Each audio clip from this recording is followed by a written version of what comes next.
Greetings, folks, and welcome to The Hollowed. I am Tall Squall. I am your host, and hope you all are ready for a story tonight. Our party is sort of rejoining after being apart for one session, and let's first things first. Let's go around and meet our players and who they are playing. Let's start off with Sharon. So my name is Sharon Biswas. I'm a game designer, writer, interactive artist, and often professor. And I am playing Jad, who is a Dhampir bard of the College of Spirit and is getting increasingly flirty with everyone.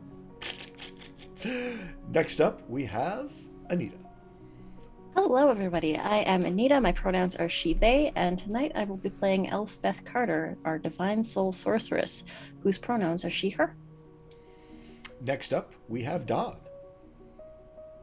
Hey everybody, I'm Don, he, him, and I am playing Rakesh, the Hobgoblin Rogue Bard, he, him, who is also missing.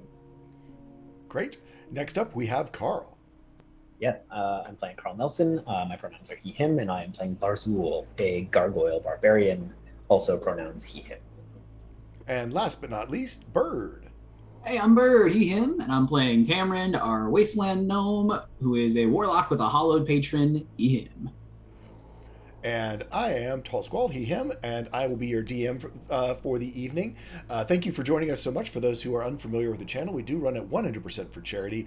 All of the proceeds of your subscriptions or any donations that you might choose to make go directly 100% to Satchel's Last Resort, which is, if you follow my Twitter, is where Lunar came from, and is just a wonderful, wonderful organization that rescues animals with either behavioral or medical problems, and sometimes becomes their forever home, but they try to rehome them as best as possible.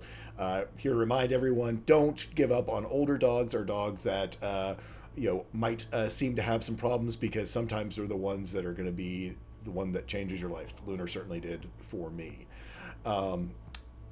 I think without further ado, we can sort of get into a recap, unless I'm forgetting anything. As always, if you do see or hear any audio issues, please let me know. I would be happy to try to adjust them, because we can't hear what you're hearing. And certainly want to make sure it is the best experience for everyone. So, last time on The Hollowed, Rakesh had disappeared. He had gone off to scout into the wastelands to find a place for the party that was in pretty desperate need of at least some sort of rest, if not a full night of respite from their encounter back at the refugee camp and from everything that had sort of occurred over the course of the last day. After not returning for over an hour, the party decided to go in search of them and found an old, abandoned, somewhat destroyed stronghold further up the road. Upon exploring it, they found evidence that Rakesh had been there, but a newly formed hole in the middle of the floor of the top level where they had entered that looked as though the floor had somehow given away, and Rakesh and some unknown person fell through that hole. There was blood that Jad was able to pick up, and so they began to search through this stronghold, finding ways ever deeper and deeper, bumping into a few of the local inhabitants, which were quickly dispatched by Barzul and Tamrind, and then a very precarious pit trap that they almost lost Elspeth to, but eventually made their way all the way down to the bottom floor, the basement of this, where the floor even there had given away and had fallen away into an open cavern beneath this keep. Down there they found a body amongst the rubble. Not Rakesh, but apparently whoever had been in combat with him, as he had been killed, had a wound that had obviously been inflicted on him by a weapon that had killed him. They also found a mysterious signet ring that had been disguised as just a regular ring with a fake jewel. And this mage in mage's robes, a noble of some sort, dead on the ground. as they sat there in the cavern, surrounded by this acrid air that filled this space. A rancid stream running through this cavern, sort of down at the bottom of this pile of debris where they had found the body. Jad sort of dove in to this dead human nobleman,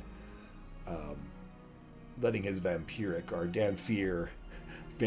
side sort of get the best of him, and sort of dove into this person, his jaw unhinging and latching onto its throat, even though it was already dead.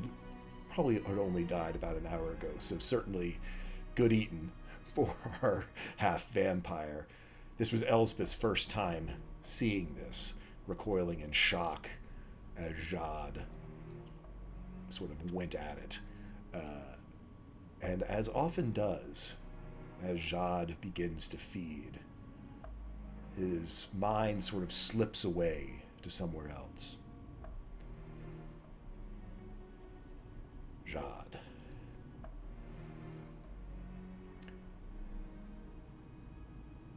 You had recently fed, so there was not as much of just a burning hunger in you, but the stress of Rakesh being missing, this person that you had this special bond to, the stress of almost seeing Elspeth fall to her death, of having to navigate through this space.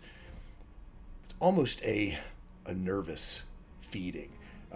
Needing that endorphin rush even more than necessarily the blood, as you had fed on Phil truly just 3 or 4 hours earlier. But as you sort of latch on to this stranger's neck, your nose is also filled with the smell of Rakesh, this person who you have this bond to, who seems to somehow know who you are, even though you have no idea who they are. And as your mind slips away, it is that mix of blood. That's really loud.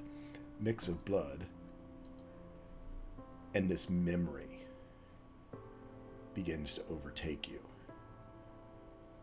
You are traversing the wasteland with purpose and focused on a task at hand, a task that you know you've been entrusted with, that you feel responsible for.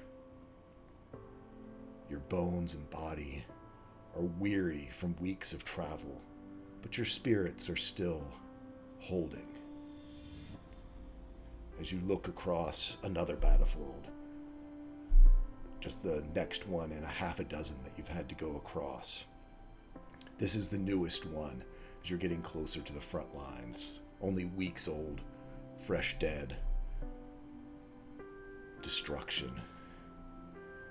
And there is just a wave of despair that washes over you, seeing this death and destruction. And you close your eyes,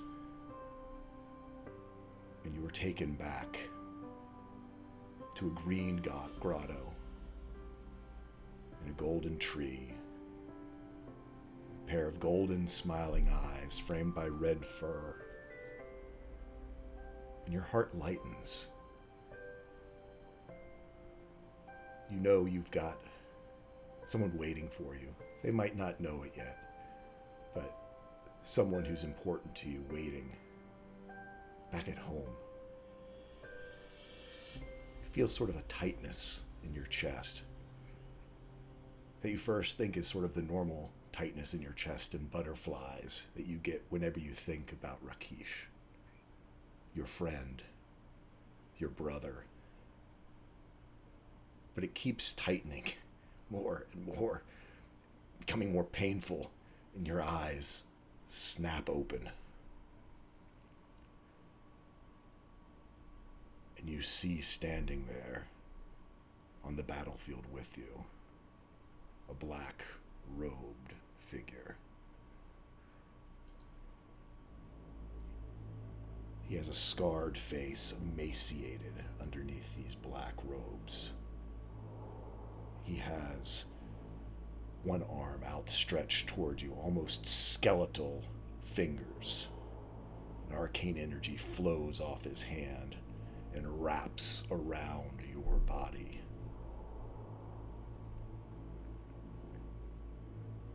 Familiar, cold, harsh voice comes out of its cracked, broken lips. Yes, you'll do quite nicely. And you snap awake. And the name Dalvin echoes through your head.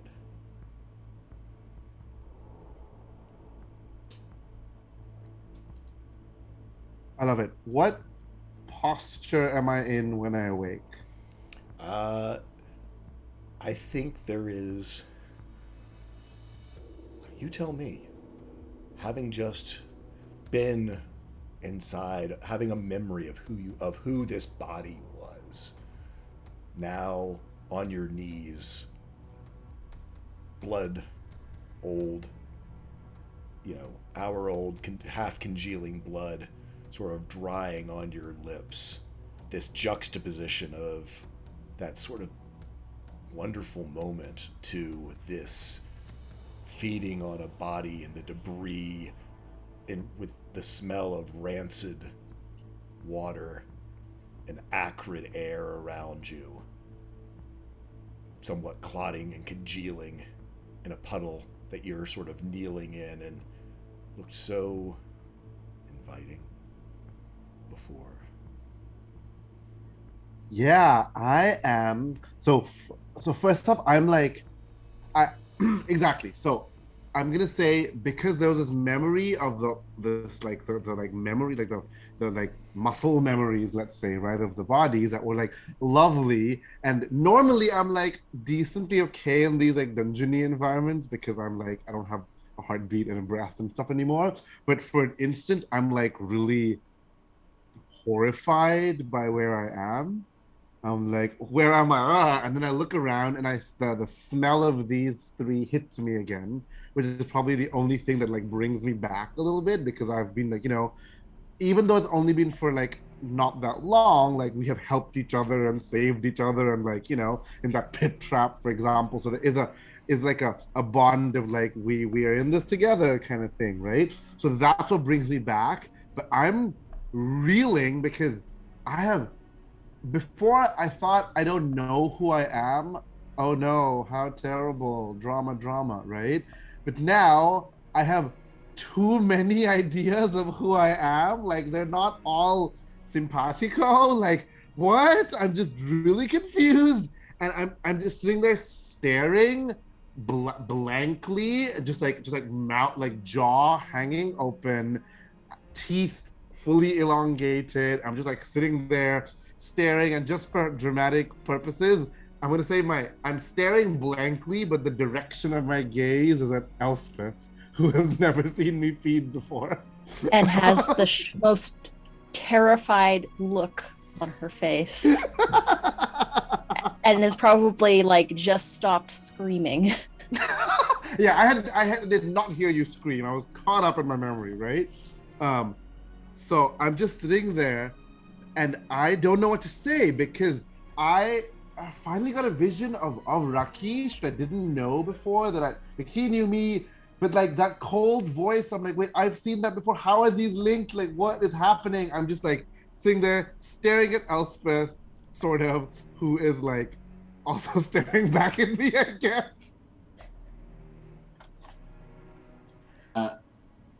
Tamron just kind of like sidles up next to Elsbeth and just very like meagerly says like, yeah, he does this. He does it, I think, because he has to. I hope because he has to.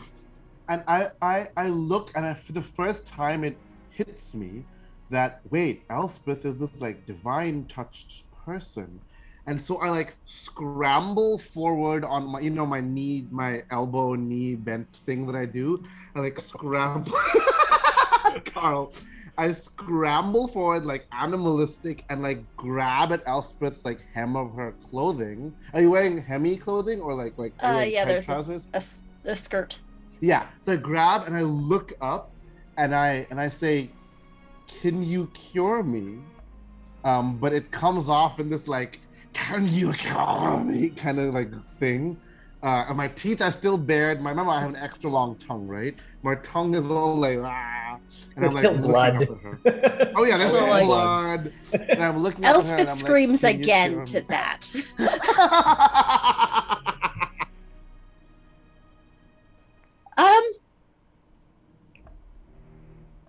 I don't know that there's a cure for that. Elspeth is going to run down towards some exit, whatever there is in the darkness. Yeah, basically downhill at this point. I mean, sort of Yep. down there. Is it sort of a panicked run? This is difficult terrain. This is a panicked run. I need a dex saving throw then to Absolutely. see. Yeah. That's so exciting. And I am cool if this fails, so let's see. And I rolled a 1. Yeah, no, you immediately catch your foot, and you know what? Since you were kind of even ready to lean into this, I'll let you lean into it. It is a pile of debris. There is wood. There's that sort of stuff. I am going to roll a d6 because there's going to be a little bit of damage involved with this. But you tell me. I mean, it would be very difficult to stop yourself before finding yourself all the way on a natural one. I'd say in the water, in the stream down below. Absolutely. I think 5 points of 5 points of damage. I'll take it. Sort of, as you just goes tumbling down. Elspeth just sort of flies, like without even realizing it, forgets that she can't see in the dark, and forgets to refresh the dancing lights that have been following them around the entire time they've been down here, and just trips ass over tea kettles straight down, and all you hear is a scream as Elspeth plunges into darkness. And as I see that, because I see that clearly, memories of I forget his name, the guy who showed me the well, and like all the people recently, and even the battle we had with where I ate the guy with the fill, all that's like flooding, and I suddenly, and Tamron, you're next to me, right? Because you were next to me in Elspeth, right? So I like lose it, not in an eating you way. I just start sobbing, and I like collapse on you, and I know you're short, so you know, take what that you will. You're like smaller. I like start sobbing, and I like collapse on Tamron. Like, this is too much. Like all this stuff, and then not only did I have this weird mental thing, I don't even know what that is, but like I tried to ask for help from this person who's supposed to be like divine and godly, and she screamed and flung herself away from me with so much force because of how horrific I am. Like she's willing to hurt herself to get away from me. So I just kept sobbing on top of Tamron. Cameron, you just pancake him basically with his like tiny frame. And he is like pancaked, and for a second, I think he's trying to struggle beneath you. And then you, after a second, you feel one of his very small arms patting the back of your head. And he just says, he kind of like leans in a little bit, as much as he can, since he's very small compared to your larger frame. But he just starts repeating like, okay, come back now, friend. You gotta come back, okay? It takes me too. It takes me like it takes you, I think. But I come back. It's time to come back, okay? I look up and I'm like, how do you? And I'm not an actor, right? So in a suitably sad voice, I asked like, how do you come back? Like, I didn't choose to be this way. I don't even know what I am. Like, what is this? Like, why do I do this? And I just start sobbing again. Aw. So then he'll stop patting, and he'll just full on, again because of his size, probably just hug your head. Just his like head turned to the side, and just say like, it takes me too, okay? It gets dark and something just takes over, but you gotta want to come back, okay? You gotta look for something to come back to. And when you say that, I think of those gold and red furred eyes again. and I think of this like muscular stone back carrying me, and I think of the bright white light of Elspeth healing someone, and I think of you just sitting here tapping me on the head and shoulder, and I'm like, calming down, calm down, calm down. As Elspeth sort of probably rushes past Barzul into the darkness, I think some of those like instincts like kick in, and the head snaps around to follow her, and as he sort of loses sight of her because the light is dark, he curses in Dwarfish, and then fumbles around for a moment, pulls out a torch and lights it, and begins sort of like loping into the darkness with a torch. Sorcerer! Elspeth! So, let's just remind everyone where we are for a second. Wow, and we're off. So yeah, this room, is sort of an oval, about 40 feet long, 20 feet wide. This is this sloping pile of debris of everything that fell from the tower and down through the floor. The body is, well, what's left of it's there after Jad's what he did, but the stream, this sort of acrid atmosphere that's in here. Elspeth, as you go splashing into this stream, sort of in this headlong panic, taking both sort of, cuts and bruises along the way, this water sort of floods across these open wounds and begins to sting. I need you to make a Constitution saving throw.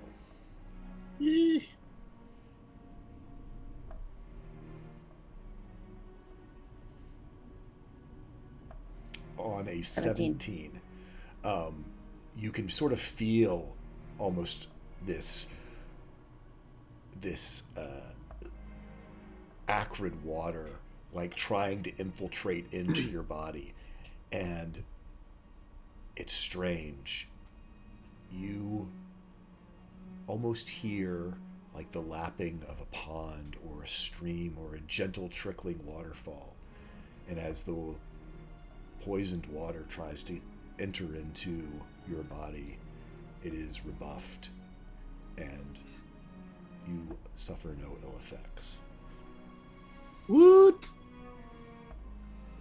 And then I think I might hear Barzul yelling in the darkness.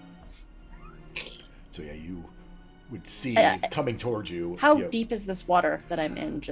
I would say it's about 18 inches, 2 feet. I mean, it's not a super deep run, but it's enough that if you're laying in it, it's going to pretty much get you soaked to the skin. I think on a natural one, Elspeth is panicking, thinking that it might be a lot deeper than it is, and then just after hearing Barzul yell into the darkness after her, sort of steadies and realizes, oh, I can touch the ground. And then stands up. Yeah. I've had this incredible image of just this gargoyle on all fours, R3, with this torch up, walking down this debris, the cavern in the background, as Elspeth sort of looks up the hill and sort of sees what would truly be a terrifying figure if it wasn't someone who you knew hadn't protected you, sort of all but prowling down the hill towards you. Elspeth is going to stand and get out of the water. I'm okay. Just 1 second. And with a flash, the waters will be wicked away from the clothes that are thoroughly soaked. That's better. It literally comes out and all but makes a halo around you, and then falls to the ground, catching some of that torchlight, almost making prisms of the water. Oh, that's awesome. Then falls that's to the awesome. ground. And then she'll wave her hand again, and the motes of light will reappear, illuminating the cavern. It's almost as though those beads of water turn from beads of water to beads of light. cavern is now very well lit with these 4 dancing lights and the torch. Down the slope, do we see anything else now that we're down here? So you do see this stream. It runs as you come down the slope. Sort of downstream is to your right, upstream is sort of to your left. You can sort of see it flows all the way through the cavern. You can roll me with all the light that's in here now, I would say certainly Elsbeth and Barzool can roll me a perception check. If Tamron and Jad are joining them down at the bottom of the slope, you can pick your way down either carefully, or you can do it the Elspeth way if you'd like. I'm going to say I'm probably too still emotional to pay attention to like searching. I'm just watching to make sure I don't fall. I mean, I'm good at walking, so but yeah. And certainly if Tamron wants to help you down that. I'll assist. Yeah, I'm probably used to like going up and down over like kind of broken branches and stuff like that. So I'll just take my turn to help with Dalvin, Jod. And as I said last, this smell and this space is very reminiscent of home, of Willowmarsh. Also, Tamron is very comfy in this area, kind of. Yep. Kind of. Home sucked, but kind of, yeah. Yeah. So on a 17 and 18, so you can sort of make out with all of this light upstream. There's sort of a pool, sort of where the water seems to gather. It seems as though it sort of bubbles up from the ground there, almost like a spring would, sort of seeping in from underneath the wall of the cavern, making a small pool that then sort of spills over into this stream that then runs down. You do see sort of just really it's a darkness on the wall with those high rolls, sort of a triangular shape, just sort of darkness, as though there's some sort of cleft in the rock. But you do notice, again, with those high perception rolls, the bottom portion of it seems to be blocked with some of the debris, and not as though it fell there, as though someone had moved it there intentionally and sort of tried to block the stream. You can sort of see this stream seems to be backing up a little bit in front of this sort of low dam-like structure. So, do we see any excuse me, do we see any exits to the room? Like I said, there's this cleft in the rock that the stream flows through. It's about almost 20 feet tall, but because of its triangular shape, it's only like the bottom 10 feet of it would be navigable. I mean, it's narrow enough that Barzul would probably either have to go on all fours or turn sideways, just because of his width. But his wingspan and all of that. But if he's doing his normal all fours, he'd be able to go through fairly well. So while am I able to smell Rakesh, or is it too overwhelming still in this room? So down here in this area, there is still this acrid smell. But if you actively want to do a smell, try I'll to smell search around. now. Okay. Yeah, now that I'm downstairs and Tamron helped me, I've managed to calm myself, and I'm like, wait, mission, we're looking for Rakesh. Okay, and I start sniffing. Okay. Oh, that's awful. I'm like a 7 or 8 or something. So no. Okay, yeah. I think your emotions still are a little bit overwhelming in this space, but the rest of you, what would you like to do? I think Barzul, when Elspeth sort of casts the fire off and then summons the lights, sort of gaze lingers on her for a moment, and then sort of growls a little bit and sort of steps past her towards that opening. As you stare at her, I need you to make a wisdom saving throw. Oh no. Oh, should I use a die or the beyond 20? Let's find out. Oh, okay, don't curse, don't fuck me, die. Not bad.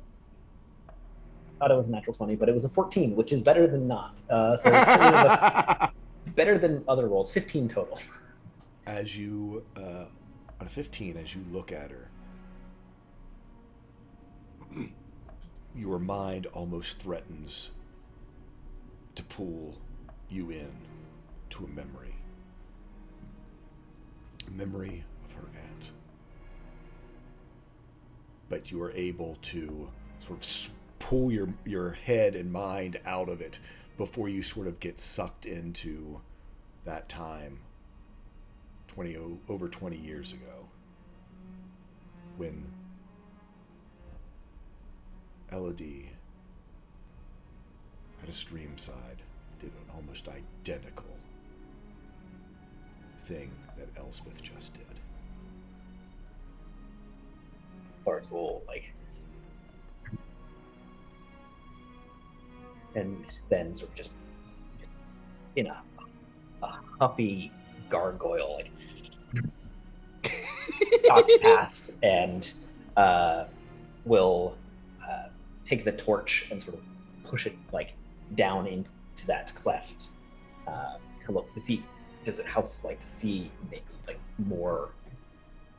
As you come up to the cleft in this dam, it stands out like a beacon. And this place, with all this rubble, so much covered with dust and grime and this sort of acrid mist that seems to be sort of flowing out of this cleft even more than it was in the open space of the cavern. A bright red apple core with the bites pointing down into the cleft. Has 2 bites taken out of it and turned specifically and placed on top of the dam. He was here. And then we'll just go and leave. He'll leave the apple, but we'll begin sort of the annoying crawl. Yeah. You are slowed a little bit by this. The rest of y'all, you see Barzul, hear him call out, and just start going. I follow Barzul. I follow as well, but I'm not bold enough to leave that apple behind. I'm sorry. I snagged that. I palmed that on the way. I left I'm it gonna for y'all just on in case you didn't follow right away. That's really what it was. And I'm gonna crawl above Tamarind on the side of the crack. Yeah, you wouldn't be able to stand up, but you could spider crawl. You'd have to be on all fours because it's not that wide. Absolutely. I just like the visual of that, everyone. I'm not even doing it for tactics. I just love the visual of that. Oh, yeah. No, that's great.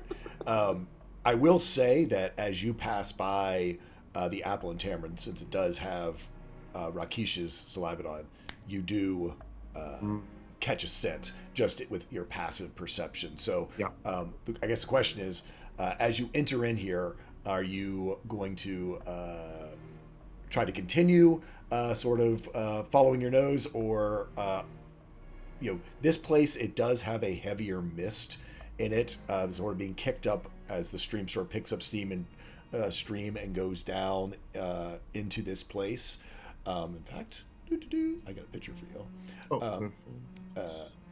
And ooh, the real question here is, are y'all?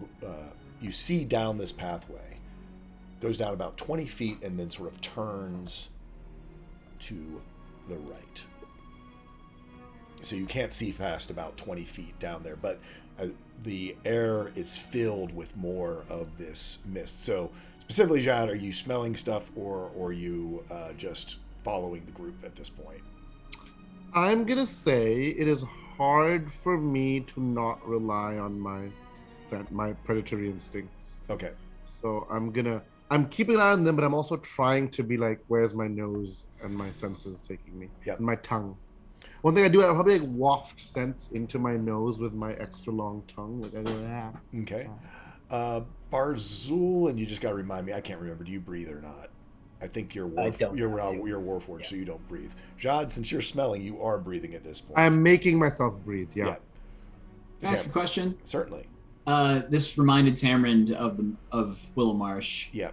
Is this smell a smell that we identified with danger? Did we have anything we did in response to this smell, or is it just kind of the smell in general?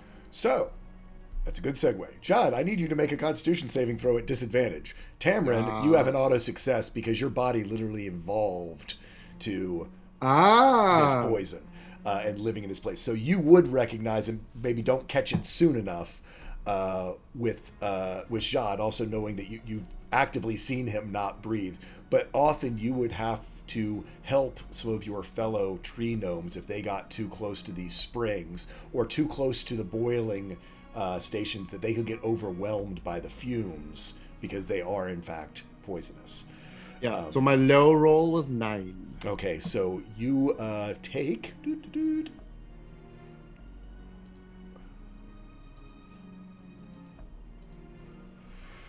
On a 4, you take 4 points of poison damage and are suffering from the poisoned condition. Okay, so I'm very surprised. I have, in my living dead memory, I have never been poisoned through my breath before because I don't breathe very often. So I start coughing. I'm both hurt and surprised. I'm like, what is going on? Is it too late to warn Elspeth and like maybe like... Elspeth does not need to make the check again because she's already passed it. Oh, nice! That's awesome. Sweet. Then yeah, I look at Dalvin with some confusion, and then, oh, I'm sorry, I should have said something. I didn't realize. That's my bad. This is bad. It's bad for a lot of people to maybe avoid both those things if you can. You actually might be surprised that Elspeth does not seem to be having a problem. Yeah, I probably, because that was a bird thought, but a Tamron thought as well, like to warn Elspeth, but she seems to be fine, and it's very weird this crazy monster man is the guy who's been immune to everything. Yeah. So just a very quizzical look. As soon as I hear Tamron say that, I like stop breathing. I'm like, stop. What's happening? What is this? Barzul, you're in the lead here with a torch. Elspeth, you're right behind with the lights spinning around. With all of this light and pretty much a single pathway, I'm really not going to even make you all roll for this because it's not a hard search. About 15, I'd say, feet down this pathway, you see neatly stacked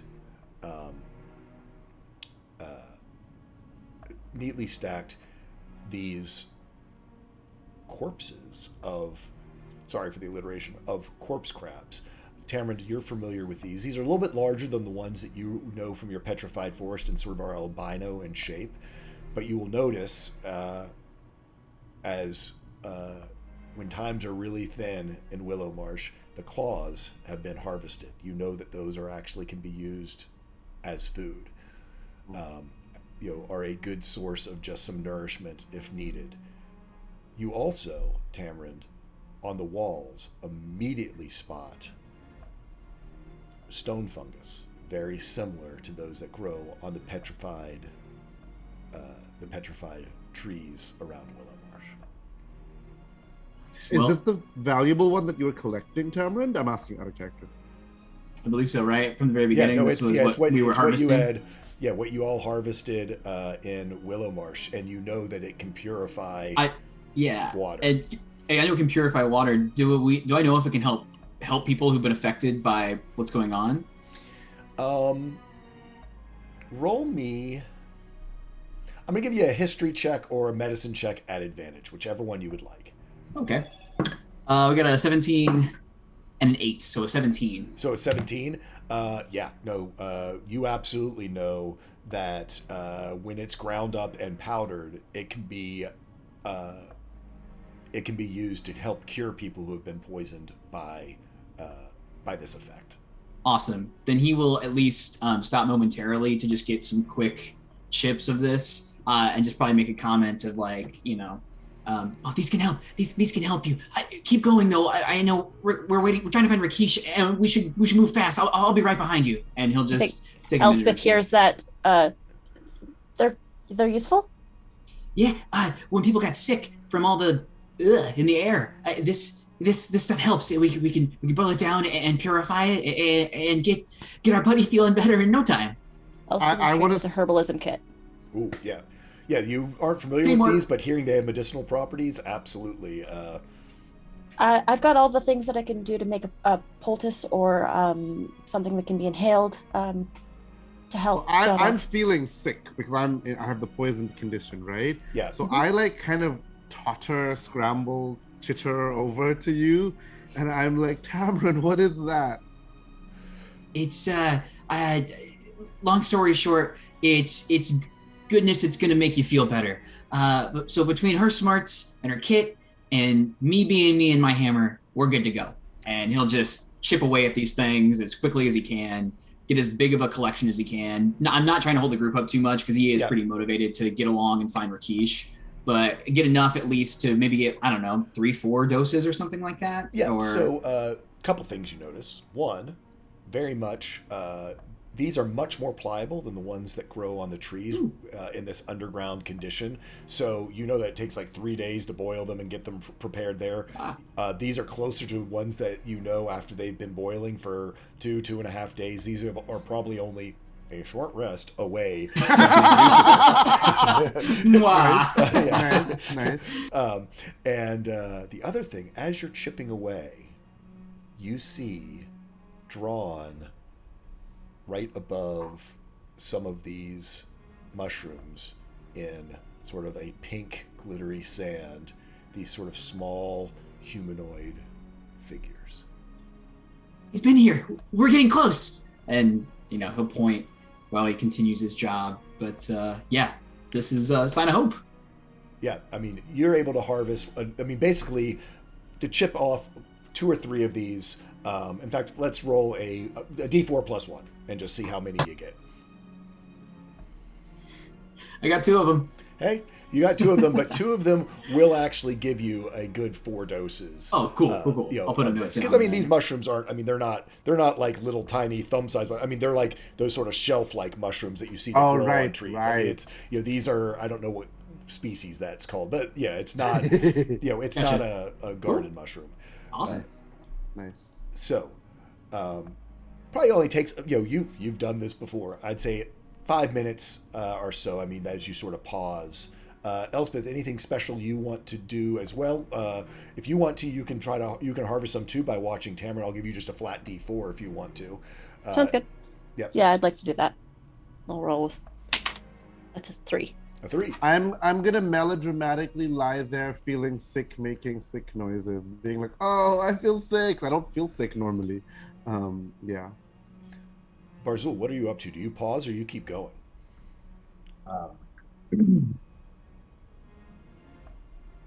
It's a straight shot, right? It hooks, but there's no other passage. There's no other passage that you can see at this point. You would be out of sight if you go up around the corner from the party. I think I'm going to go up around the corner. I feel like. So as you look around scouting, as you look around the corner, you can see it's sort of a long, sort of curved passageway. About 15 feet down there, you can see the right wall sort of drops away, and the stream seems to run, and you can hear the sound of falling water into water. I think Barzul will make his way towards that sort of opening, not sort of passing it, but to get a look down and in with the torch. Okay. So with the torch, which is just dim light, and you don't have dark vision. Torch is 10 feet and then 20. So is it 20? I'm sorry. 20 bright, 20. Yeah. Okay. So no. So you sort of get around the corner, and as you enter, you see that this right wall sort of closes away. You're up on a narrow outcropping of rock. It's about 10 feet high above the surface of a large pool, like a pond that the water off the stream is falling down into. It sort of spills over.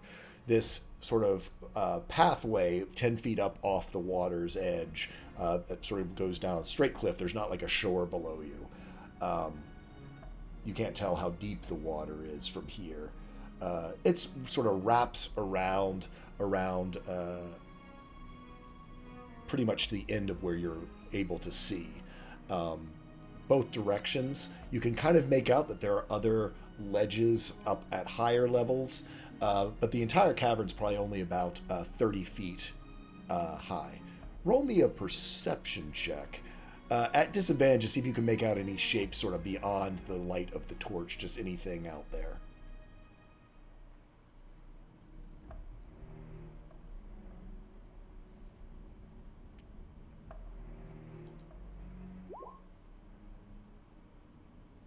$13 with disadvantage.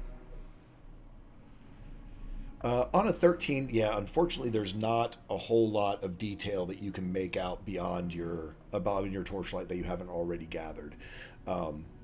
You do see that sort of that mist and miasma that had made Jad ill lays low across the surface of this water here, and the air seems to be clearer towards the top of the cavern.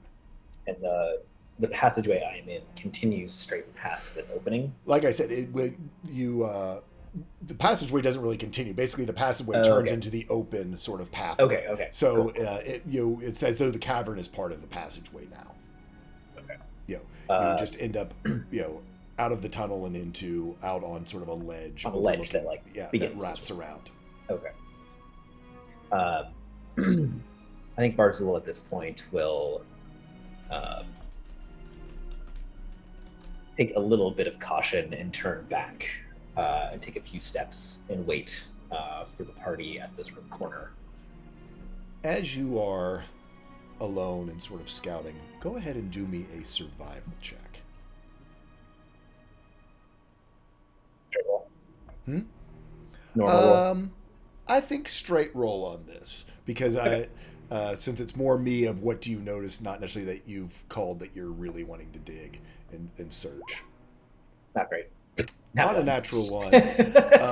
Unfortunately, they're sort of. I don't know. You tell me.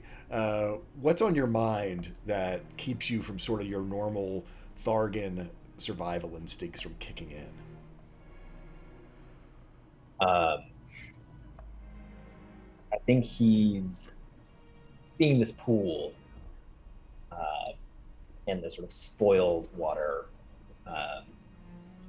is just sort of pushing aside memories. One in particular when he was very young, where he made a choice and they were contesting ground for probably months, going back and forth, and since his early days, and he remembers knowing that they had this delivery of this sort of poison barrels, large barrels, and in sort of frustration, he was in an argument with another, perhaps an employer, maybe the elves at this time, and he was like, well, we can just finish this. If we use it, it is all here. And they would sort of push back on him, and perhaps when they sort of turned away or took a break, sort of the cart laden with these barrels sort of punched holes in them and then had the horse run as he sort of pulled the gate open, and they just broke open through the ground, spilling out this sort of miasma into the land and the water. Yeah, this basically acres and acres and acres of sort of a fertile wetland of the orchards,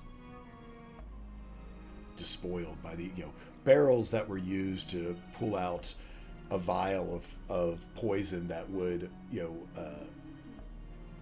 do an area of effect and killed or poisoned 3 or 4 soldiers when it exploded, and you just unleashed wagon loads of barrels of this across a low-lying battlefield that, even when you flew the first time, was still visible from the air of this green, miasma-covered, poisoned swamp. I think that's what sort of catches him in that moment, and he sort of pauses, maybe sort of like as he's about to like cross like out of the sight of the pond, just sort of like his hand dug into the stone, looking back.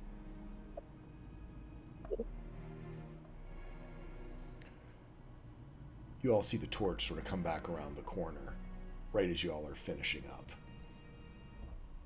of Barzul.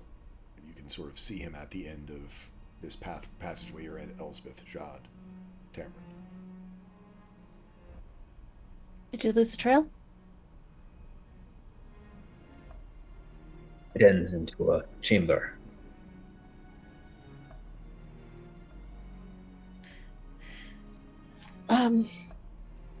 I can work on this if we find a place to rest, and make Jad feel a little better.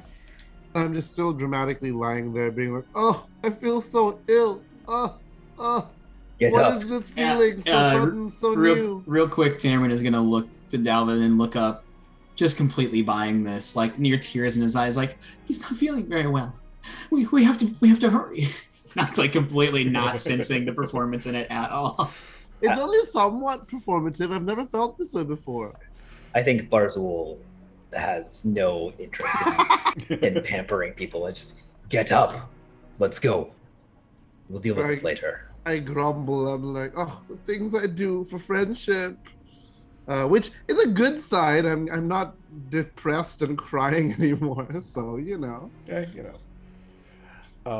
So I'm going to have Jad, Elspeth, and Tamron.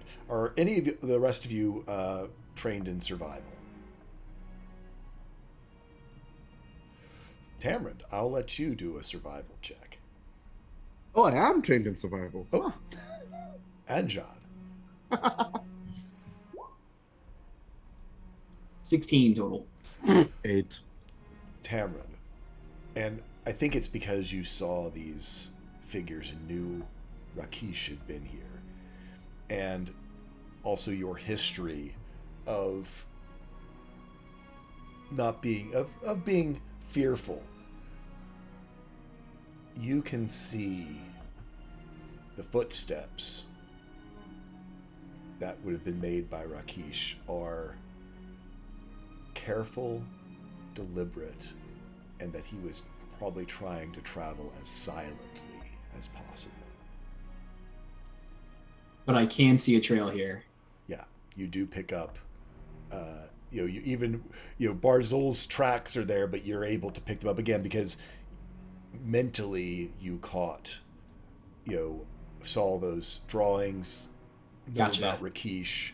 Yeah. You've traveled with him the longest. You've seen him be stealthy before. You yourself have hidden many a times. Awesome. Yeah, I think he just all of a sudden like goes like rigid, pointing down like here and there and there and there, and he like starts like following them.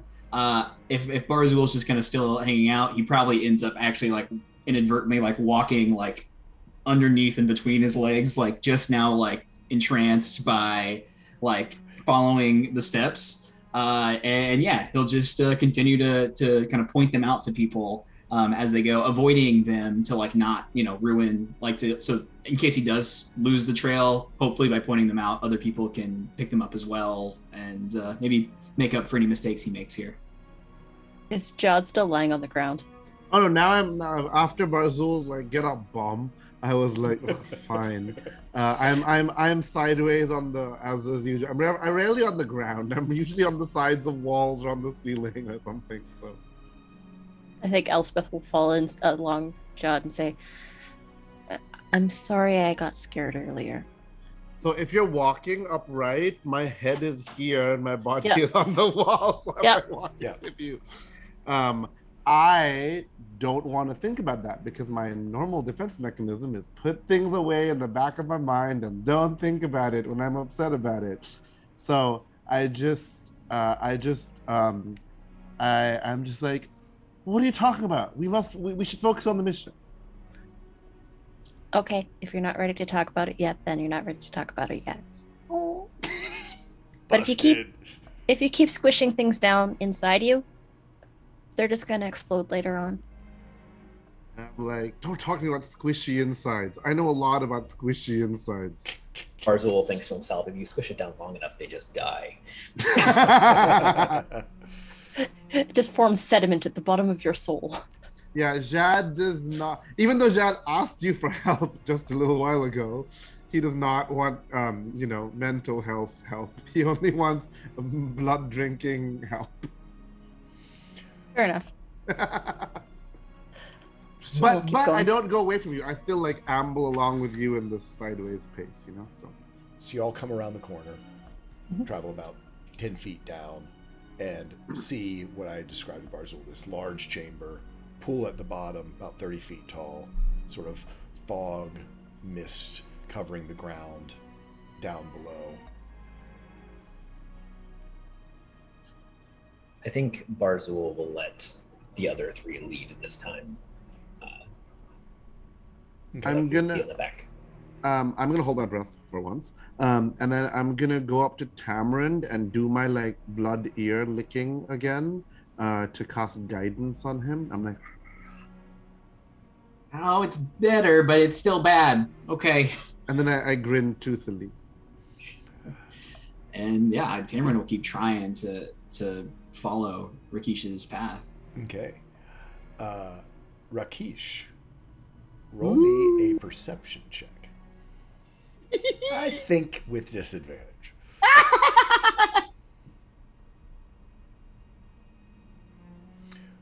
On a 14. Yeah, on a 14,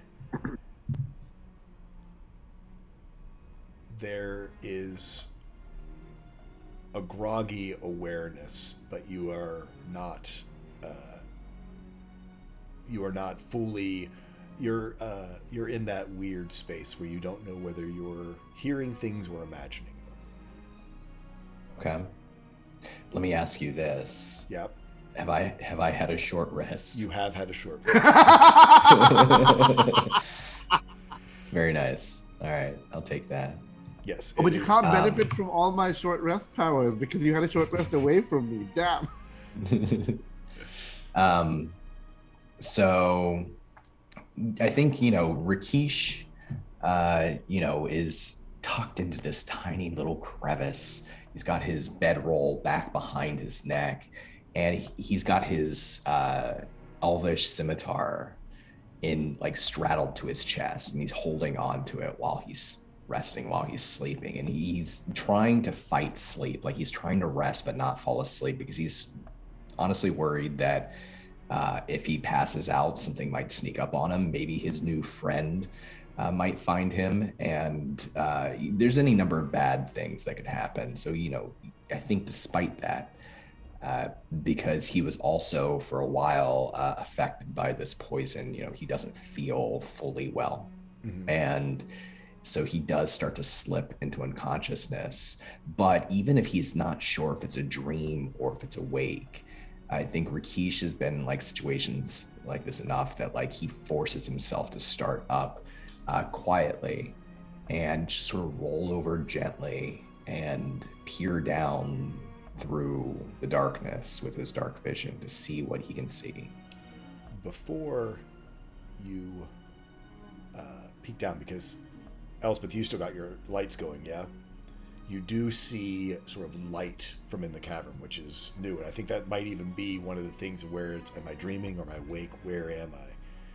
You do see your new friend in a very defensive hiding portion begin to burrow his way into the ground as though it is hiding, trying to make sure as this light comes in this chamber that it might know something that it needs to hide. Okay. Rakish very smoothly and quietly sheathes the elvish scimitar at his hip and slides over the edge down to the slightly lower ledge below, just tiptoeing forward and pulling from his pack a little pear.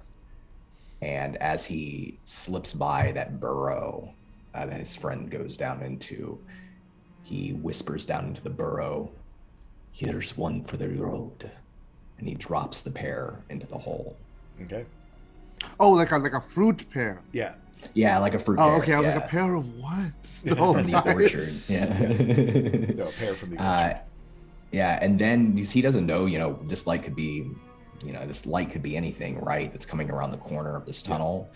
He draws his elvish short bow and just very quietly knocks an arrow and waits and watches. Okay. The rest of you all, in that marching order you talked about, Tamrind, Elspeth, Jad, Barzul, do you go ahead and start following along this this sort of elevated pathway around the around this? You take a look around now that you have better light. What are y'all up Tamrin's leading, right? to? Tamrind is in the lead right now.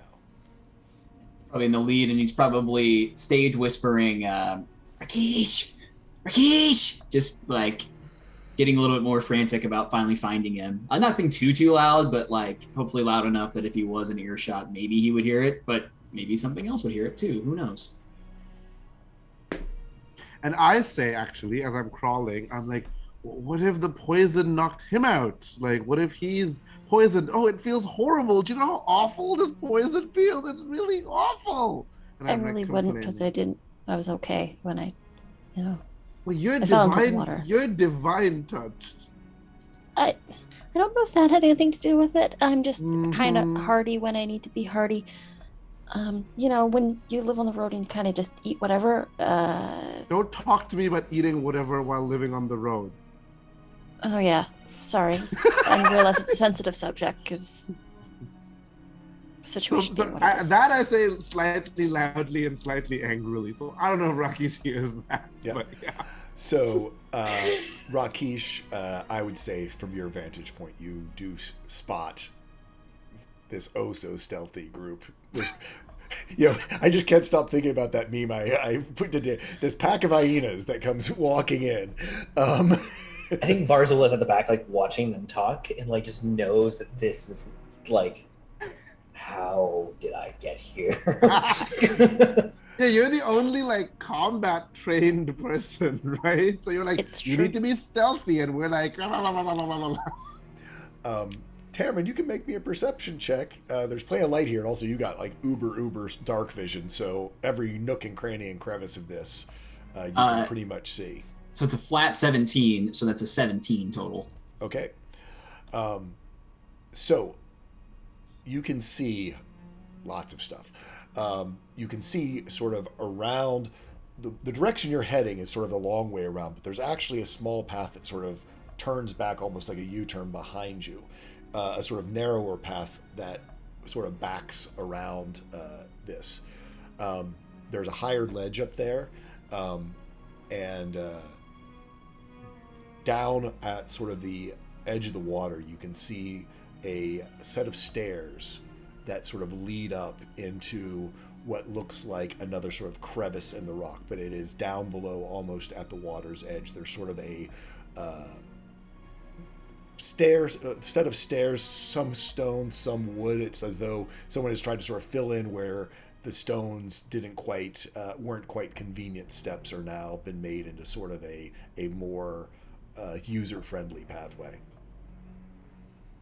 Yeah, he'll point that out and just be like, I think we're on the right path here. And probably not like rush down anywhere, but definitely keep it as good good pace he's been on so far. Damer's not exactly a major, strategist, so he's just very excited about this process. Okay. you're also guided by my blood ear. You are guided as well. So, stand by for just 1 second. So the answer wasn't he finds his good friend and everyone's happy, huh? The answer is not.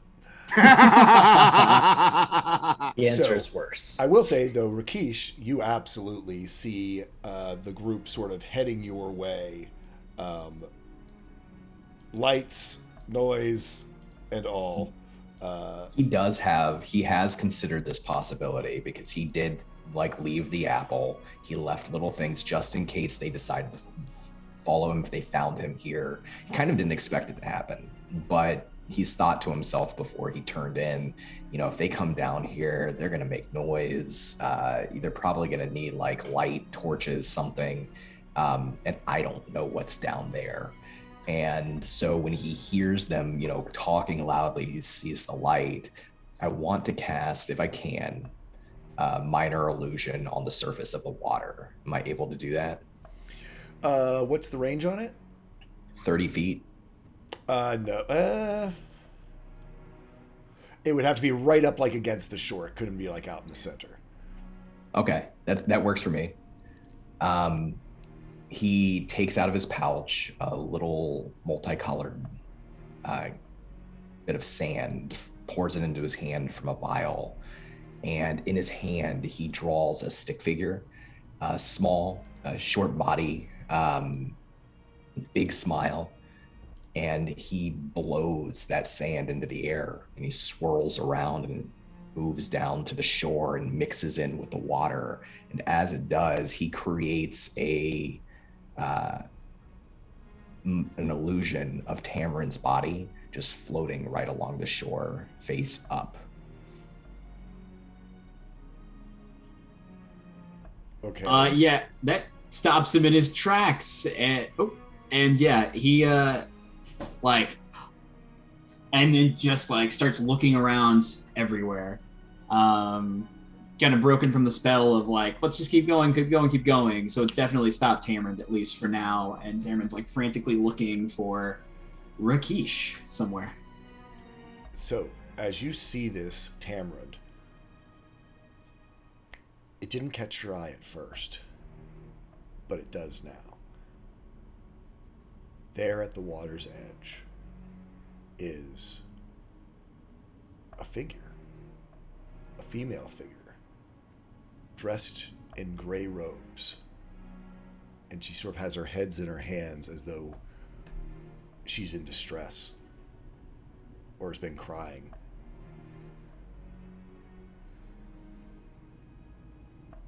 And it looks, because of how close it is to your body, it's almost as though she's crying over your body.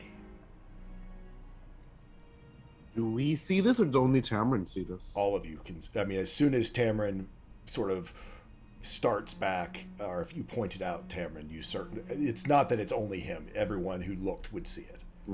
Can I hear a heartbeat? You can. No. I grab Tamarin, like my arm shoots out and grabs him on the shoulder, and I'm strong enough, like my fingers dig into his shoulder, and I hiss that I do not hear a heartbeat. That's bad. I'm not a doctor, but I think most people need those. I don't have one, but then I eat people. Most people don't. And we'll look towards Elspeth and Barzul for some guidance here. Guidance. So, figure on the shore. You see, you see Tamarin's body floating face up. You see a female figure in gray robes that almost blend right into the rocks, right over by where those stairs are, and seems to be crying or weeping over this illusion. You don't know it's an illusion, but over Tamarin's body. Yeah, we probably feel weird because it's Tamarin's body and Tamarin's with us. So, and Rakeesh, you saw again this. You swear you didn't see her before, but then after you cast the illusion, you see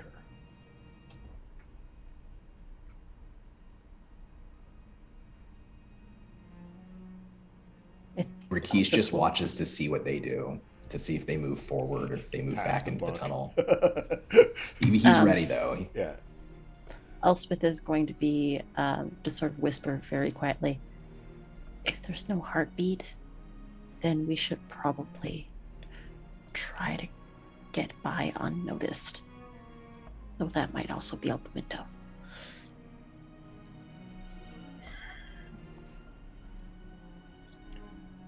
Where this is literally right at the base of those stairs that lead out. So where we would be going, basically. Where you would be going. They are pretty much between you and the exit. So as you perceive it. So I have multiple illusion spells. Can I tell if she or the body is an illusion because I'm knowledgeable about illusions? You would have to do me a Arcana check. And Sure. from this distance, I think at disadvantage because Okay. where this is from you Mhm. is more like, closer to 60 feet away. Nice. Okay, I have expertise in Arcana, so let's see if that helps. That's one check, and then I'll do it again. 19 is my low one. Yeah, I mean, certainly you can, knowing Rakish's spellcasting, you certainly can tell that the body of Tamrin is. The other is less. It's harder for you to discern. There is something illusionary, about it, but you can't place it on it within your expertise. Okay. Seeing the others hesitate unless another person wants to do something. So all of us are hesitating, even Raki's hesitated, that we don't know that. I am going to infuse my voice with like the memory of that high, cold, laughing voice, because I'm like, that's a frightening thing. I can do that. So I'm using my cantrip to infuse my voice with that quality, but making it echoey and loud. And I call out, who is that? What do you do over the body of our comrade?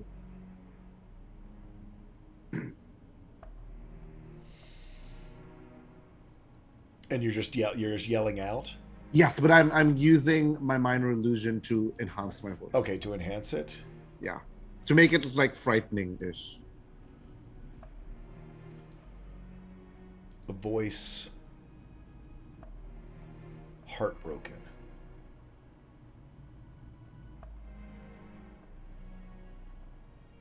Calls back. I need help. I was betrayed. And Help me. I ask, how did our friend die? Knowing that that's an illusion. Cameron puts his finger against his wrist and like checks his own throat.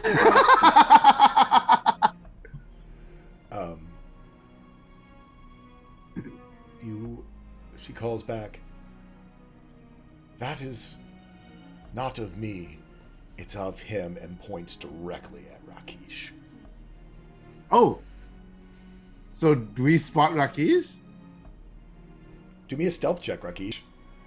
But she Okay. points right at you. Wow, it's only a 13. I don't think anyone's passive. Actually, Barzul's passive might be that high. Barzul's got you dead to rights. But Carl's face. If was y'all follow best. the finger, y'all can all roll for perception to see if you spot. I'd even give you advantage because y'all are kind of looking for Rakish, and he did kind of crappy. Oh, and if it was the that 25, yeah. That will trigger my guidance, by the way, on Tamrin.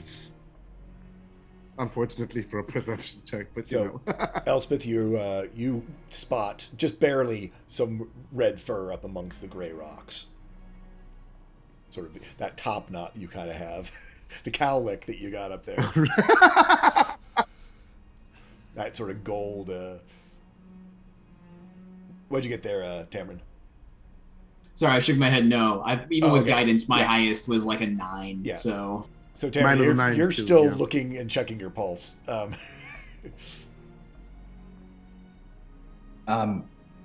Is there this person who's down there? Is there anything that's familiar about them and the way that they're acting? Like, is this anything like Rakish has found on the battlefield or when wandering the wastes? No, not exactly. I mean, there's certainly, even just with your own storytelling background and Jod as well. I mean, you've often heard of ghosts and spirits and apparitions and, haunted battlefields are probably truly in everyone's background. I mean, my expertise is literally Right. talking to ghosts that are in Yeah, the place I mean, and getting so- stories from them. Yeah. What I would say though and I'd say especially for Jad, this does not ring as a ghost. It does not seem to be ghostly. It seems far more corporeal than a ghost or a spirit. Rakesh, knowing that whoever this is knows that he's up there because she pointed directly at him, and seeing the eyes move up to the ledge where he's like in the shadows above, kind of at the edge with bow drawn, ready just in case something happens. Breathes a big sigh, partially of relief, partially of anxiety, and raises a furry hand and just sort of waves to his friends down below. And he says, I am fine. It is all right. I will come down. I say, who's she? My voice is still, I forgot to turn my spell off. It's still echoey and evil. So. He covers his ears. I do not know. I've never seen her before in my life. I'm very wary of this person especially after having all those weird memories just happen. I'm like, as this conversation is occurring and she sees Rakesh moving, she beckons out again. Will you help me? I don't think so.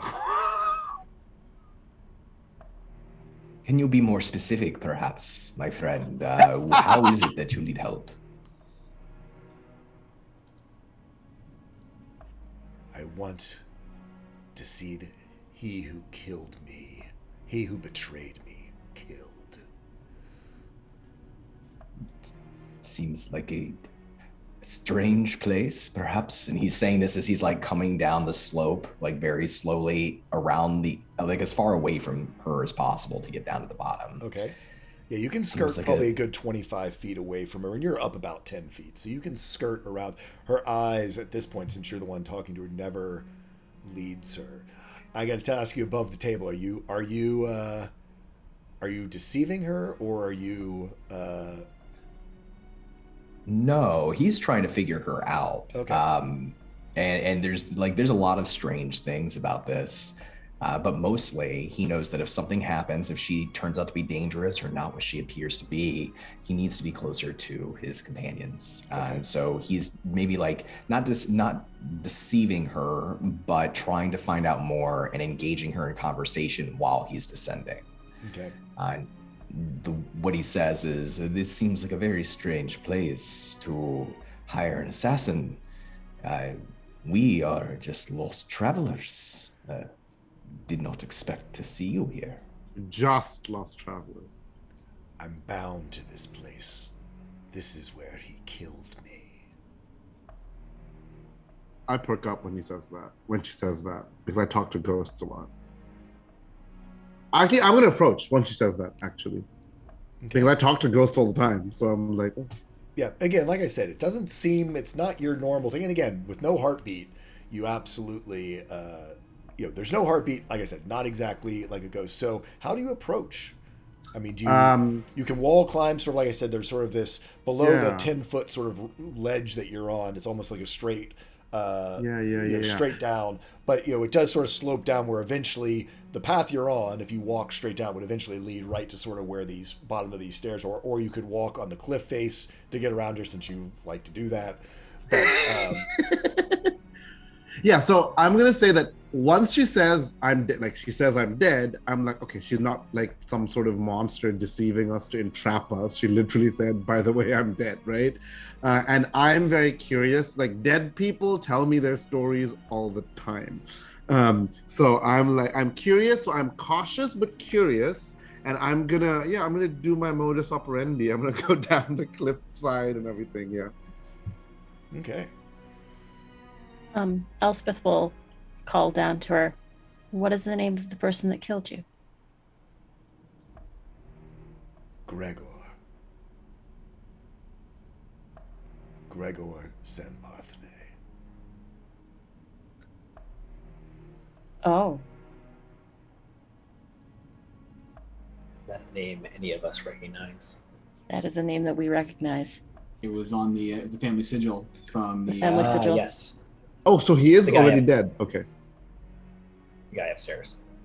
I don't know about a Gregor, but I do know that there's a Sanbarthne that was murdered just above. Met a bad end. And I think Elspeth, or does Barzul still have the signet ring? I don't think so. I think Elspeth has the signet ring at this point Okay. and can toss it She down. looks up, and the illusion fades away from her. I'm gonna go ahead and this is gonna be interesting. I love this. I love this because this is. I'm so excited. I just want my ghosts to chat with my vampire.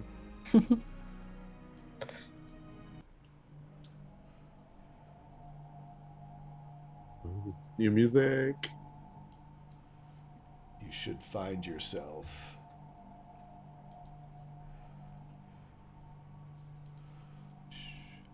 You see as this illusion fades away in the water.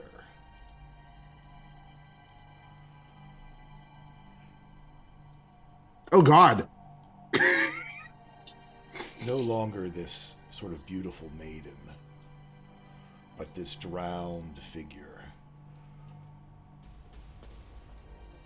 And she, not this big, so you can see the artwork. Right. Over here by the dock, arms outreaching to you. Certainly not alive. You see the marks of someone having strangled her. This acrid water having done its course upon her body, rotting it away in some places. There is a hint of beauty perhaps still there, but it is long since faded from the time that she has spent, her body has spent here in this lake.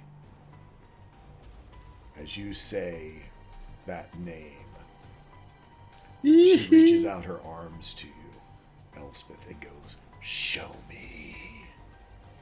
Elspeth will bring the bloody ring to the dock.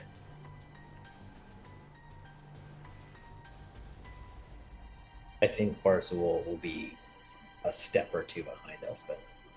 Yeah, and I'm there like watching on the side of the wall on the cliff, being like, what is this? This is not what I'm used to. As you Aaron will follow up approach, Barzul. you see her hair spread out across the water like tentacles.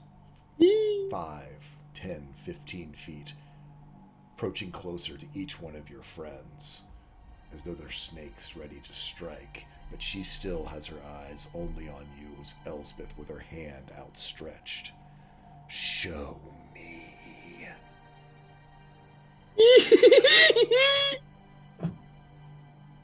I'll hand her the ring. She takes the ring and she looks at it. Roll me a persuasion check with advantage. I am good at persuasion. Yes, our cool sorceress.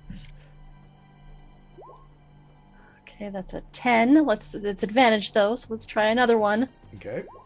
22. 22. On a 22, she looks at it and looks back at you. Says, "Who did this thing for me?" I did it, he says immediately. She drifts over across the water so that she's closer to you, Rakesh. He has moved his short bow back over his shoulder and quietly drawn dagger and scimitar, and he's just twirling them very gently in his hands. And he says, I did not do this for you, my lady. I did this to survive, because I had to. So perhaps this satisfies you, perhaps not. But I ask now that you return from where you came and you find peace. She looks at you.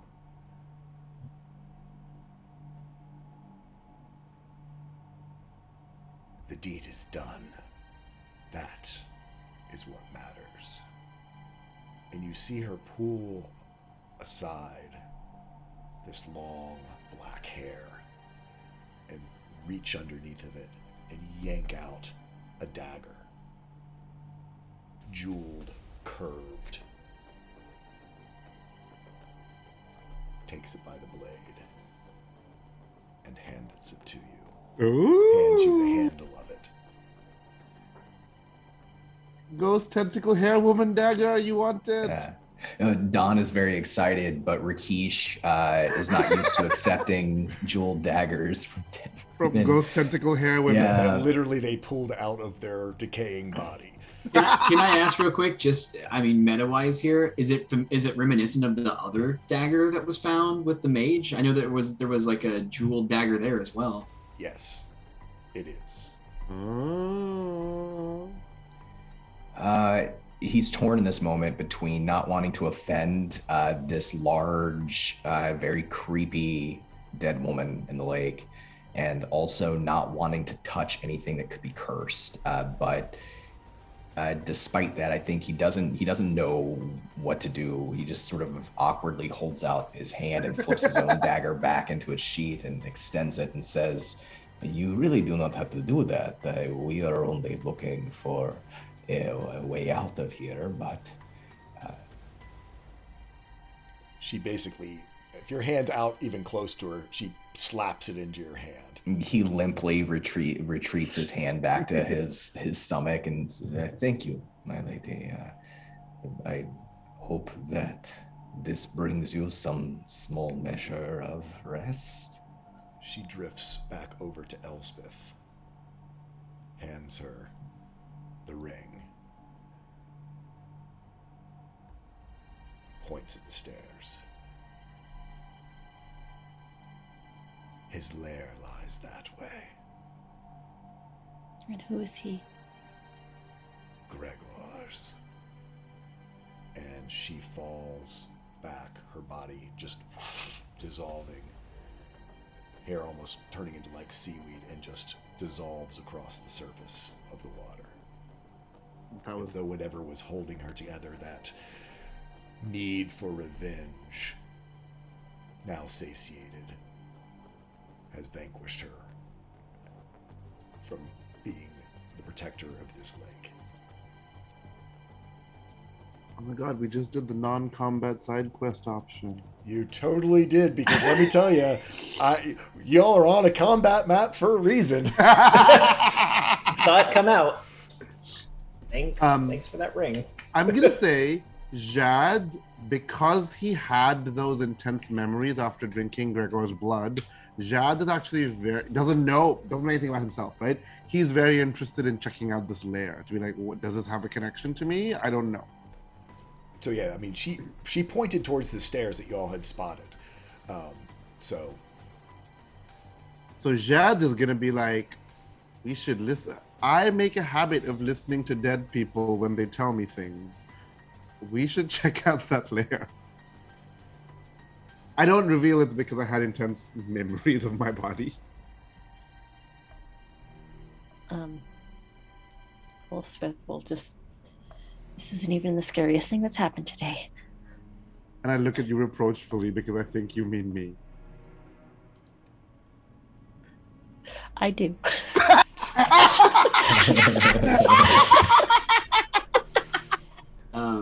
Tamron will scuttle towards Rakesh.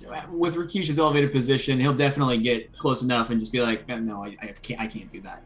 But he will Rakesh will slide down. Oh, nice! To meet him. You're getting a straight up leg hug, and then Rakesh, what happened? What happened? Are you okay? And he'll pull away and try to like look over you. And he sort of like grabs you by the shoulder and gives you a friendly squeeze, looks past you to the others, to Dalvin in particular, and then back to you, Tamron, and smiles. Dalvin's on the wall. I don't think Rakesh has ever seen me wall climb. I saw you on top. I saw you wall climb up like a hut, like a tent. Right. When Okay, you're fighting the thing. Yeah, That's still unsettling. To see Dalvin up there is probably very unsettling for Rakesh. Yep. But he'll shake it off for just a moment, and he'll squeeze Tamrin's shoulder, and he'll say, I am fine. I was exploring, looking for a place where we could hide and camp for the night, and that man attacked me. We fell through a hole in the wall, and he tried to kill me, and he failed. And Are you hurt, Rakesh? And I approach and I start sniffing a lot to see if I can smell you're wounded. And he's actually at full hit points right now, but he did, he did take some fall damage, but he didn't get like cut open by a blade or anything. He got the better of this other human. But I think mostly he just looks tired, even with his nap. And yeah, you still are suffering from the poisoned condition. And still, yeah, he's poisoned too. So he kind of looks maybe like green in the face a little bit. He's having like a little short of breath. He says, "It's this place. It's the whatever's in the water here. I will be fine, I think. I found this for you, Tamrin. This is amazing. You are going to..." And he pulls out a clump of that same cleft fungus that you've already... Yeah. Yes, it's my birthday up in this. Yeah. Woo! I saw this and I thought of you. And like Tamrin's like near tears at like this bounty given before him, and especially knowing that this is the very thing that can help you both. And once again, you just get a big, full-on, like overly tight squeeze, like leg hug. Yeah. I say, Rakesh, we missed you. I mounted Barzul. Wait, what? I carried him. Was not. Yes, of course. That. If we want to sense. take a quick second to sort of regroup and heal a little bit, I can definitely help you out with both of you out with, seeing as we have two folks now and we're all together. I can make sure that the poison goes away.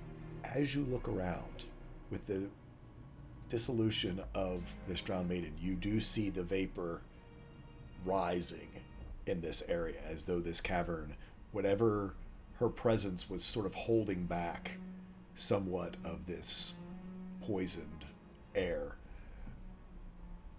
We should go, at least not here. All right. I think I say we should go into the person's lair. I think we have much to learn from him. Right. Did you find another way down here? Is there a way out? Can we walk back the way we came and just leave this place? It is a long way, and there's a giant mouth monster thing that wants to eat us in a tunnel thing. Of course there is. All right. I just about fell into it. So I'd rather not go back there. Let's see if there is another way out. If we have to, we can make our way. I can mount Back Barzul the again, other. and we can fly away. Can we all mount you, Barzul? I love mounting Barzul. I think we really need to work on the phrasing of these words, because I Guys. feel like Barzul might be getting a little uncomfortable. So Barzul's just made gonna of start stone. walking up. Even the I'm not stairs. sure I can handle how bad it's getting down here. I think we might need to. It's true. Tamrin's like, Yeah, you're gonna go up the stairs. Yeah. We're walking. Lungs it are down. very small in comparison. Do you guys mind if I do a quick scene with Rakesh as we walk? Go for So I'm gonna hang back with Rakesh a bit as we're walking, and I put my hand on him, on his shoulder, and I'm like, Rakesh, because remember, I'm not sure who I am, right? So I'm like, Rakesh, I remembered a something. I remembered a tree with golden fruit. I don't know what that means. And then you were there, and yeah.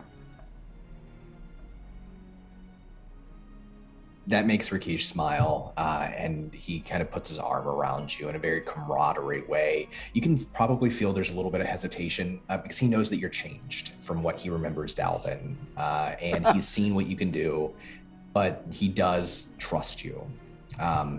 And so he puts his arms around I'm you. gonna and say he your says, arm around me makes like a chill shiver go down my spine, and I like look, and I don't know why that happened. I don't know. I just feel nervous around you. Yeah. And you probably feel that. You can probably tell I like yeah, shiver. And he would pull away, like if he feels that, he would like pull away a little bit and just a little pat perhaps, and he'd smile over at you and say, and that is where we lived together with the conclave. It was a place of stories. It was a place of peace and refuge for those who needed it. And who was It the was our man home. who was the man in black, the wizard who wore black? The man in black. Does that strike any sort of familiarity to Rakesh? Nope.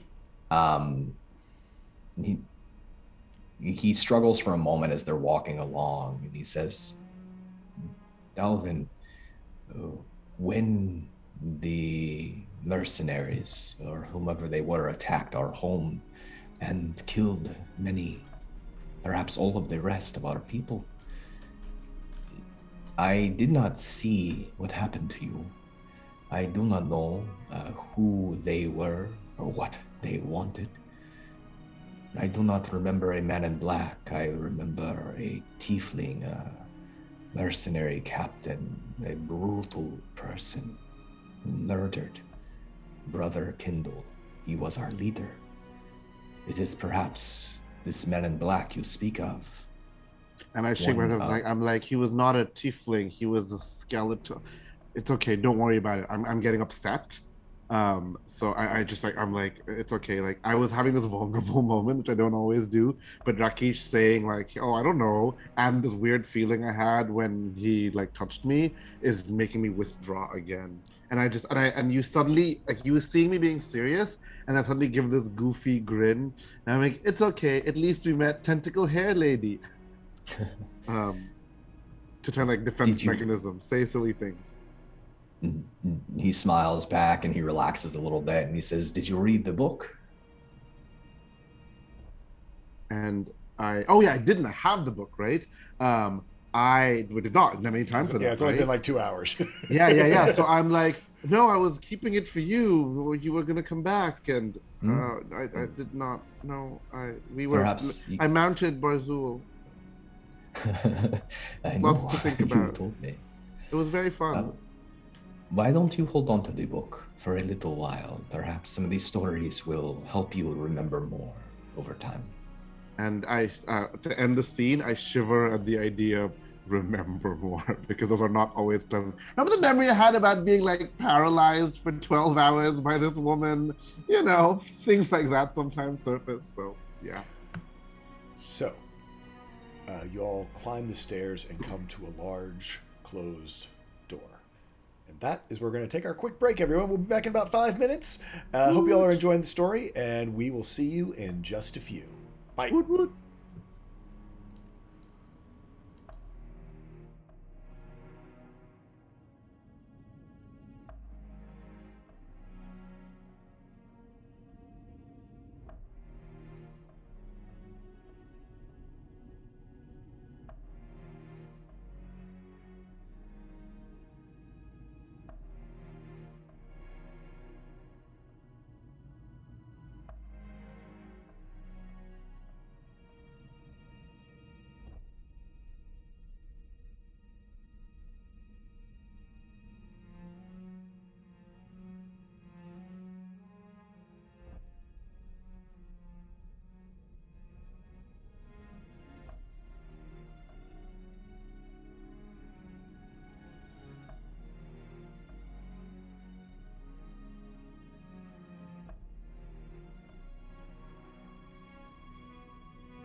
Hey, folks, and we are back after narrowly avoiding a combat with a drowned maiden from our friends over at Kobold Press, Tome of Beasts.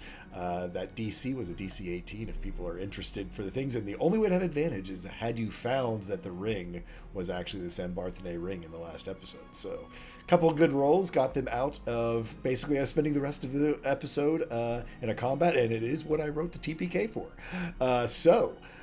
With that, we will head to catch up with our party as they have reached the top of the stairs in this cavern, and are faced, they sort of see the outer curved wall of a some kind of a structure, like a brick and mortar type wall, sort of curves away from this cavern, and a large door in the center of it as they stand on top of this platform. Below them, they can see this sort of creeping gray poisonous mist sort of getting deeper and deeper as the lake is now almost entirely obscured, and as they stand there step by step begins to disappear as it starts to lick up around the landing that they're on and at their ankles.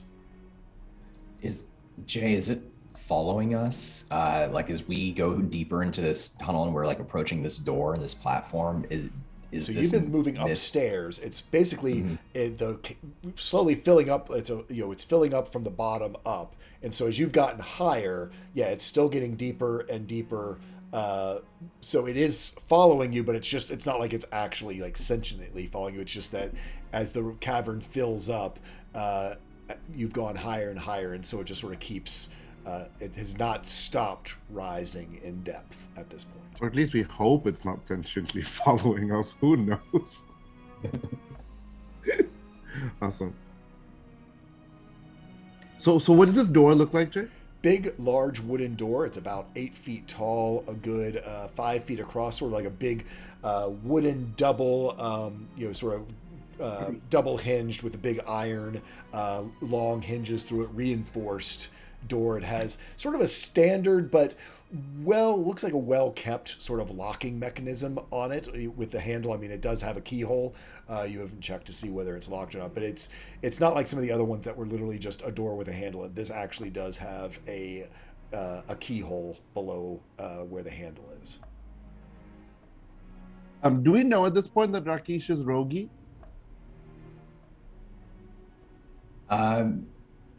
I don't think he's said that, he hasn't like pulled out his set of thieves tools, but he does now as you approach this door. He is quite stealthy, so.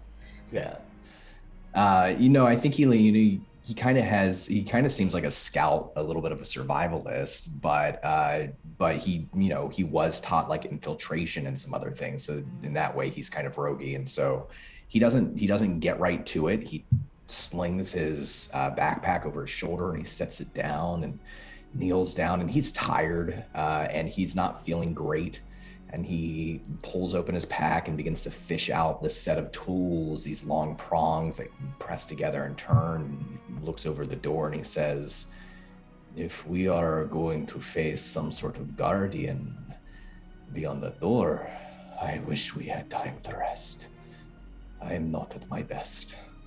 I will not fly." When you say that, I reach over, I bend my mouth towards your ear, and I'm about to lick you, and then I flinch because I know what the effect that touching you has. So I just breathe guidance into your ear. I just blow into your ear. And like spatters of blood just like speckle your ear. There's a confused and confusing like exhalation, like little gasp. It's not it's just surprise, but there's relief in it as well. What's this do? You get a D4 on your next saving throw, ability check. Yes. Oh, guidance. Yeah. But I get to like special. I can like do guidance at a range, and I get some special stuff. Okay. And trying to think here. In return, Rakesh will look up at you and say, "I know you do not remember what you are, but stay with us, Dalvin. We will figure it out together. You are a great person, a good person. You will see." Jad looks at Elspeth briefly because Elspeth says there is no cure for this, and Elspeth is like divinely touched, right? And looks at looks at Rakesh, not at Dawn, and is like, he literally just turns around without saying anything and walks towards Tamarind because he's like, I don't know how to feel, so putting it in the back of my head, not thinking about thinking something else. Gonna go hang out with Tamarind. This is Rakesh's attempt to give you bardic inspiration. Somewhat inspired. Oh my god, can we like bardic inspire each other? That would be so funny. Cool. He looks over to Barzol, and because he knows Barzol is doesn't really know what's going on with the gargoyle, but the gargoyle is exhibiting traits of some sort of a more advanced intelligence and ability to interact that he's ever witnessed before. He says, I'm going to attempt to open this door. I do not know if it is trapped. I do not know what lies on the other side, and I am tired. Do you have any recommendations? So turns out Barzul has proficiency in thieves' tools.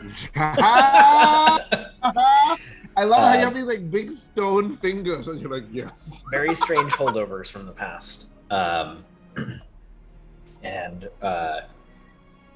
Carl not knowing a great deal about locks, but Dargan knowing a lot more about locks, will basically like try to help advise Rakesh here, like in a strange way, yeah. I will say, since you have proficiency, but also in your new body, perhaps not going to be able to maneuver. Yeah, I figured I wasn't. Your old thieves' tool. I will let Rakesh, instead of normally you would need to roll with disadvantage because of his poison condition. We'll let it be a flat roll. Okay, and the first thing he wants to do is like, this is just like he's taking time to do this while other people are doing whatever. Yeah. He's checking out the lock very specifically. He's looking for traps. He's looking for like, if I step here, press there, is something going to happen. He's making sure like he's doing his due diligence before he actually tries to pick this lock. Okay, so do me an investigation check, but this is a disadvantage. Okay. Oh, that's not good. That's okay. I'm feeling lucky. You get a D4. Hey, I'll use that D4 for this. An 18. On an 18. Doesn't appear to be trapped. Once he's sure of that, and he'll take, maybe a minute to look it over everything, then he'll look to everybody else and say, are we ready to go on? Now is as good a time as any. If it's his lair, would the ring fit in anywhere on the lock? Oh, I don't know. Oh wow, that's a thought. Yeah, it doesn't. It doesn't. Gets really close to it. There does not. I mean, it seems to be like a regular keyhole lock. There doesn't seem to be anything that looks like the signet that you were able to in that investigation check. And you looked. We can say that this sort of happened simultaneously as you were doing this. So the 18 investigation didn't reveal anything that the signet ring would trigger, open, or affect this lock in any way. He sort of shakes his head. Yeah.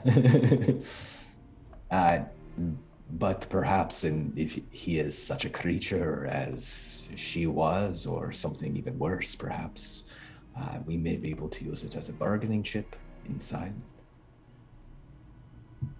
Just like we did with her. Yeah.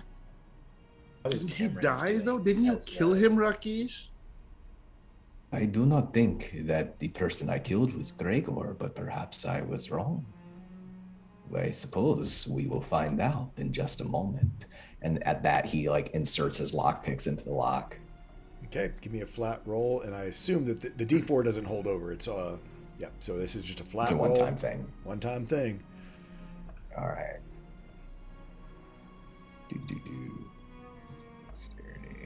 And as soon as if he manages to unpick this lock, the first thing he's doing is sliding his lockpicks in and flattening himself against the wall in case like this door swings open. Yeah. Like he wants to be hidden. Got it. From view. Ooh. That's an 8. Yeah, on an 8, you work at it, and as you look and try to feel, I mean, there's so much sort of tactile involvement in picking a lock and feeling those tumblers fall into place, and whatever poison is in your veins seems to be making your fingers a little bit numb to be able to feel the feedback that you need, and you're unable to get this lock to pick. His hands are probably shaking a little bit, and every time they shake, like the lock picks are clinking together.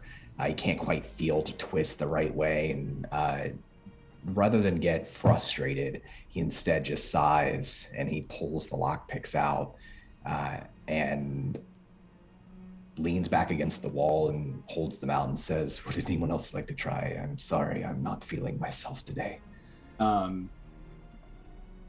Barzul, you get a little knock, like someone knocking on a door, but against like the side of your leg. And it's Tamron's, and he like, if you turn to look at him, he like beckons for you to like lean forward. Bends down.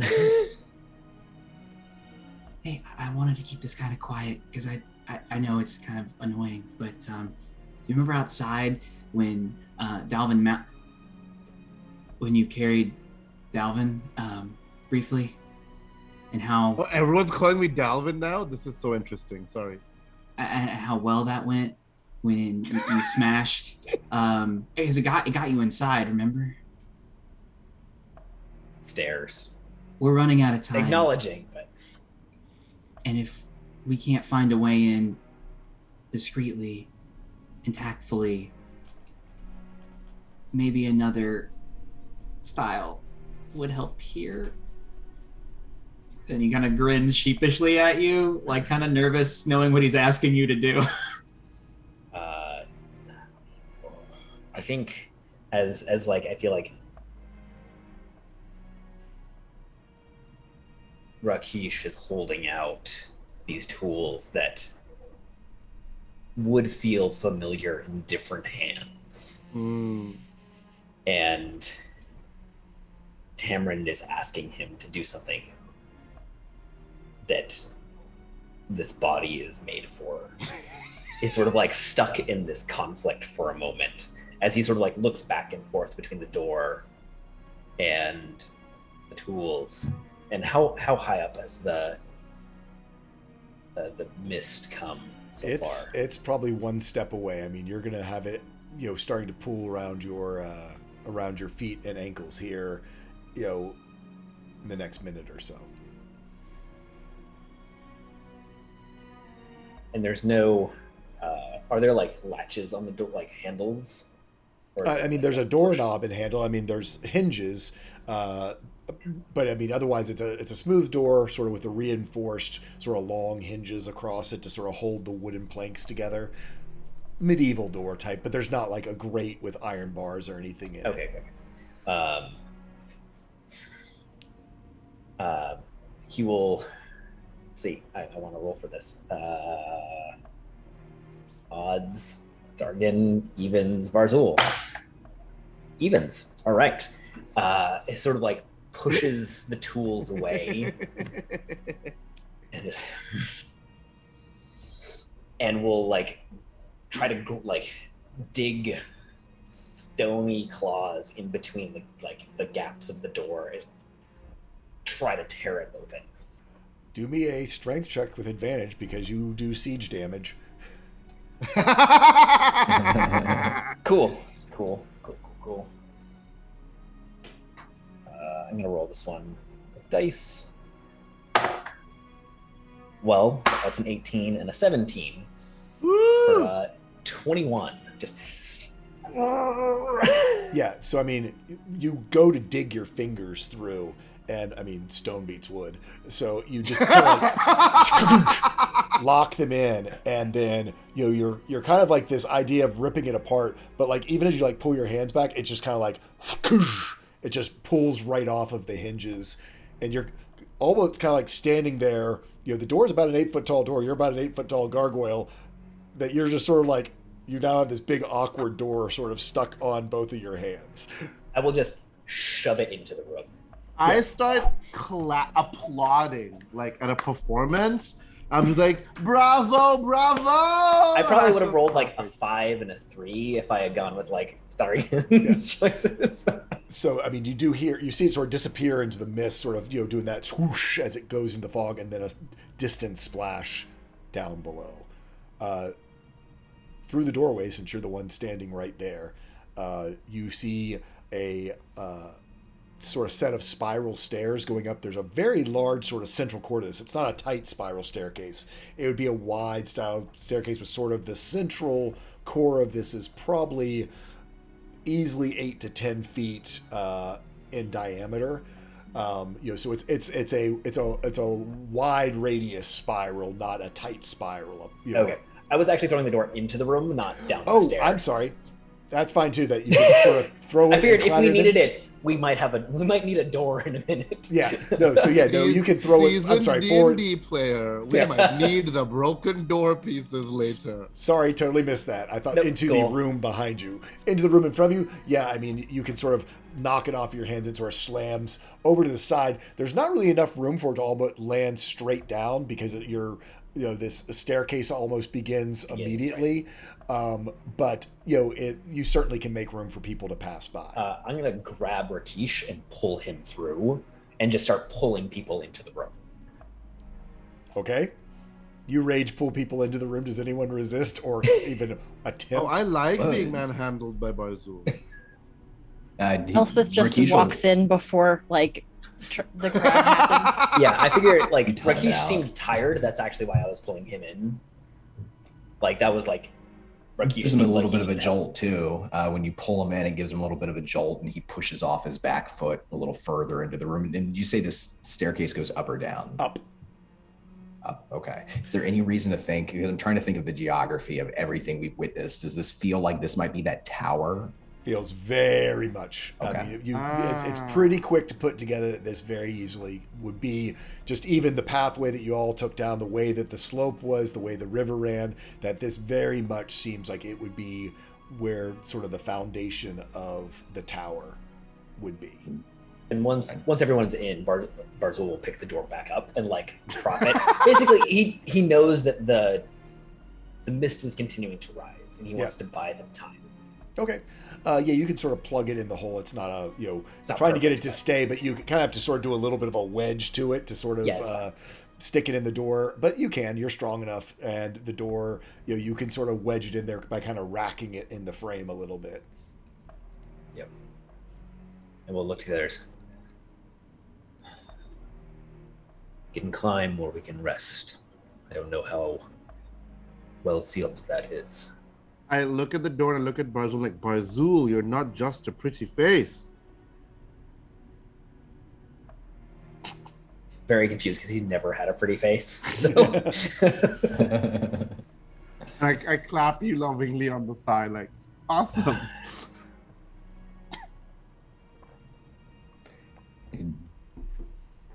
They said that this place was the stronghold of this Gregor, who may or may not be the dead man from before. If we are to rest and know that we are safe, then we must know, are we alone? Will we be ambushed in our sleep? I think we must go on. Can I hear anything, Jay? Do me a perception check. 3. I'm still admiring Barzul. I will sort of look to Rakesh and Jad and say, can see if we can rest for a short time. Here. You mean at the foot of the stairs? Yes. And I look at the door and hope that the mist doesn't come through. I can keep an eye. I have already rested a short while. I will watch out for you if you need to rest.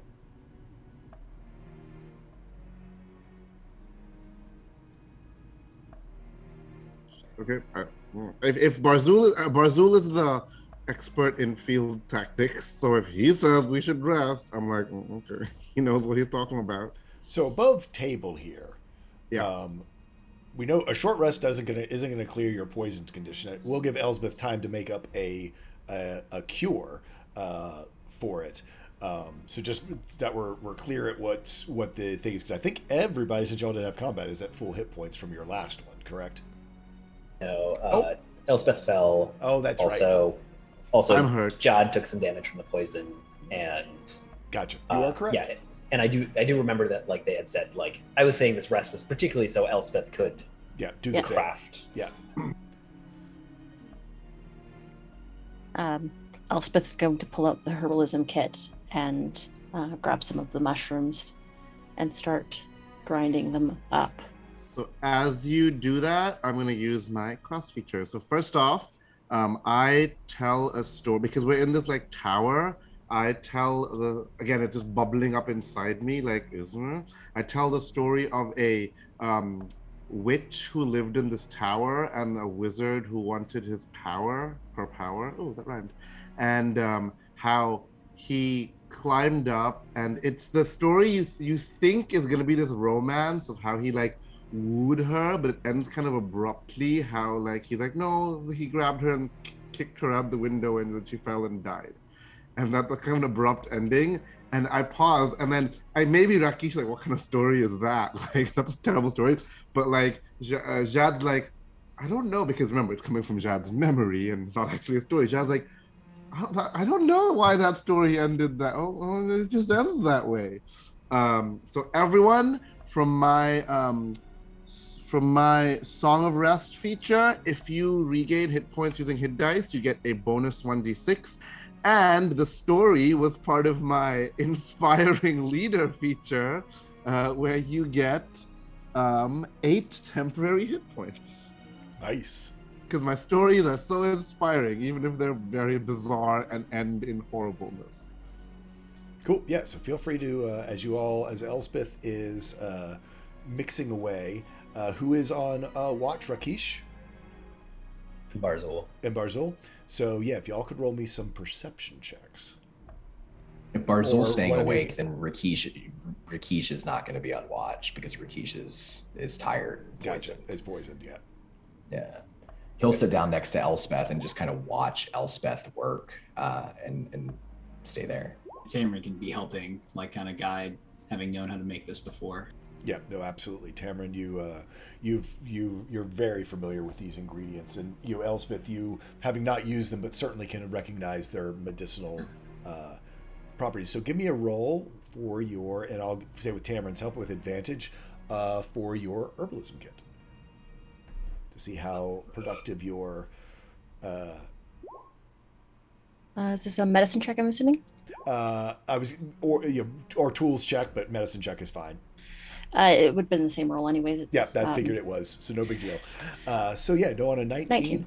You are able to, over the course of 45 minutes to an hour, create 4 vials of this sort of antidote to the poison that you all had encountered. Can we use them now, Jay? Yeah, absolutely. You can drink them. Go ahead and drink them. I had an 11 on my perception. On your perception check, the thing that you're just staring at the bottom of the door because there is the mist creeping in, but it only gets to about an inch deep and doesn't seem to get any deeper as Elspeth's working. So you all are sort of like, as you walk across the floor, it does sort of kick up a little bit, but it is not engulfing you or the room.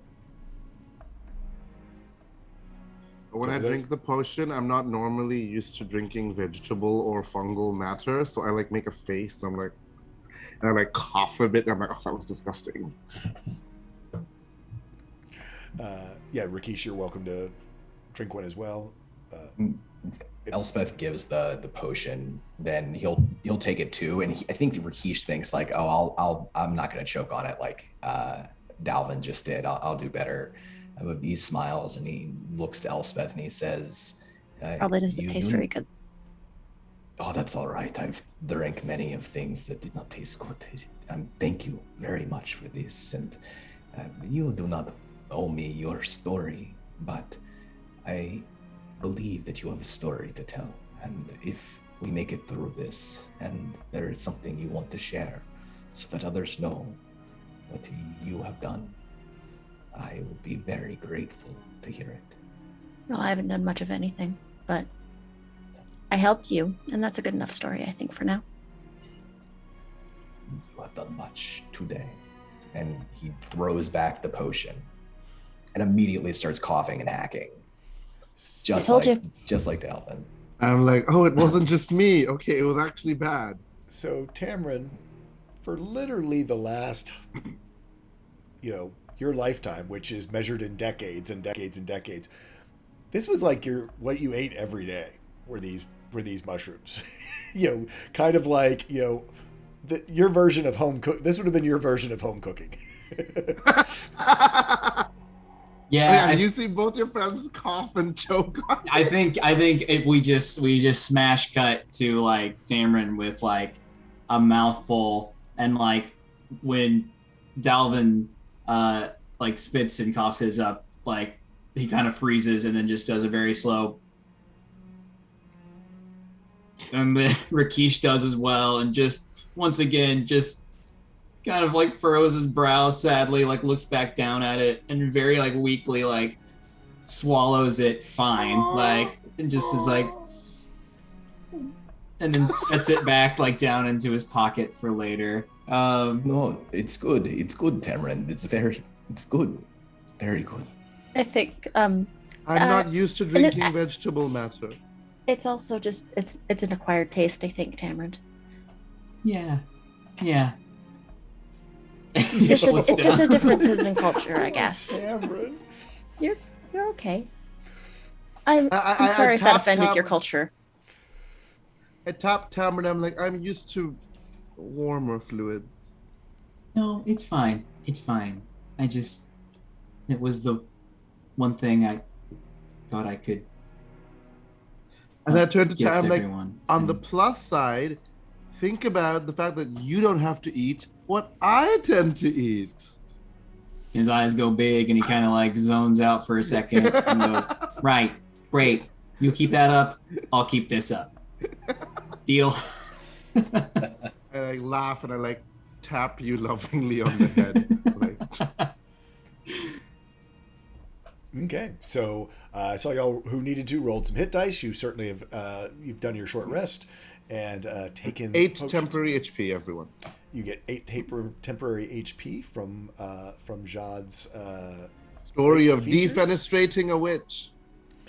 And you can add to your inventory, Elspeth, 2 more doses of this. It is it's not a all poisons. It is a specific antidote for this one, but you never know what you might bump into if you bump into it again.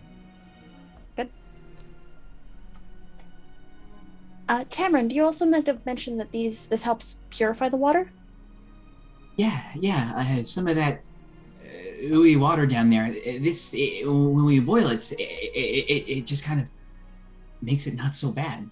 I can't really speak for the taste of that either, but it doesn't kill you. I don't think it hasn't killed me so far. That's actually really handy to know in case we run into any more befouled ponds and we don't really have much water in the supply. It's really handy. Thank you. Yeah, you're welcome. And it just seems like super foreign to him to actually get that and be able to respond with that. But his kind of bluish gray skin, you see kind of his cheeks turn just a slight little hint of a pinkish red. Shall we see what is above? Okay. Are we cured of poison? You are cured of the poisoned condition. Okay. I'm feeling better now. If you want me to go ahead quietly in case there's someone up there, I can signal to you just a few feet ahead. Please don't fall through the floor again. No, that's very unlikely to happen twice in one day. feel like I'm spamming this, but I cast guidance on you. Okay.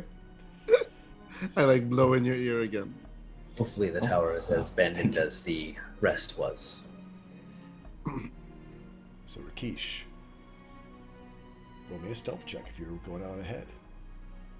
All right.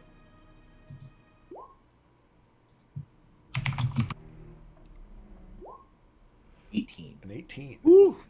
So you start to creep up the stairs, and as you sort of turn the first 180 degrees, you see on your left-hand side, which is the central core, you can see a small, very narrow door. It's only about 7 feet high, barely 5 feet wide, probably more like 3 feet wide. It does have a sort of a barred grating sort of up where your face would be, that you could look into through this door. There's not even really a landing for it. It's just, even one of the steps, there's a definite trip hazard here for going into here. So the door opens inside, but you see this door on the left-hand side, which would be the central core of this spiraling staircase. I think he would creep. He's moving very slowly and low to the ground up the stairs. Almost, I imagine, when he moves upstairs, the way he moves, almost like a lizard, back and forth, like a two-legged dinosaur kind of slithering up. And he peeks just his eyes over through the bars just to see if he can see inside. It's pretty easy to see inside. It is what looks like a cell. You can see there's sort of manacles chained to the wall. There is some straw on the floor. You can see a bucket, and there's not a fresh human waste from someone having been in there, but there's sort of that old, it's been a while since this has been occupied, but obviously this was some sort of a prisoner cell. Okay. And I think his signal to the others is when he gets up to the higher level, it doesn't look like there's anybody here on this platform or in this room, right? Yeah, it's empty. Okay. And the stairs just keep spiraling up, right? Spiraling up. Because he's not great with illusion magic. He's kind of it's just something he can kind of do to a certain, he has limitations. So he takes a little bit more of that sand and he draws a figure on his hand, blows it into the air, and it spirals down the stairs 30 feet. And because he's the only person of the right size for this spell to work, Tamarin, an illusion of Tamarin, appears on the stairs, looking really excited and happy, and waving, silently waving, and then turns back into sand. And back I tell Tamarin, at least he didn't make you dead this time. Tamarin, who was very gleefully waving back, suddenly stops waving and goes, kind of just scuttles forward now. Yeah. So do you stay there and wait for them, or do you keep going, Rakesh? Oh, he'll wait. Yeah. So the rest just of the party, in case somebody wants to check it out. Yeah, the rest of the party gets there, and you see this cell door into what would be the central core. It's this circular prison cell that's basically makes up the core of this this spiral staircase, this tower that you are in. Is there anything? Did we see anything inside the cell? Just manacles. There's no remains or anything inside. Manacles, buckets, some old rotten straw. It is a very short cell. It's only just barely 7 feet tall. It is certainly not made for comfort for anyone. It would not be a pleasant stay in a cell this small. Okay. Let's keep going, I think, yeah? Yes, of course. He just repeats the process up to the next level. Basically, right above where this one was, as you go 360 degrees, another door, another cell. And nothing inside. Nothing inside. As you, this one, not identical. It seems to be, close enough that you understand that it was the same thing, but obviously had maybe a different resident in it, as this one seems to have like scratches. Someone had been marking days or something onto the walls. Okay. How many days? Is it like a lot of days? Lots. Just like, you could go in there and count hash marks, but you would have to go inside to count them. But they, on multiple walls, you see these hash marks of. And there's still no remains of a person in there. No remains. So they're probably very old. Yeah. The locks, the doors on the outside are like have keyhole locks or like a bar. It's like a bar. Okay. You can always look.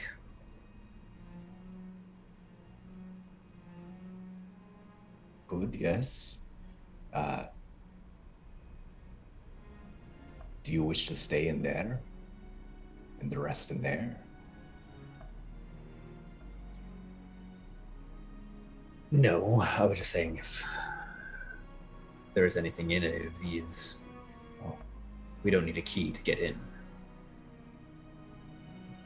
Rakesh looks like unusually squeamish, and he says, I think I will stay here if you wish to go inside and look.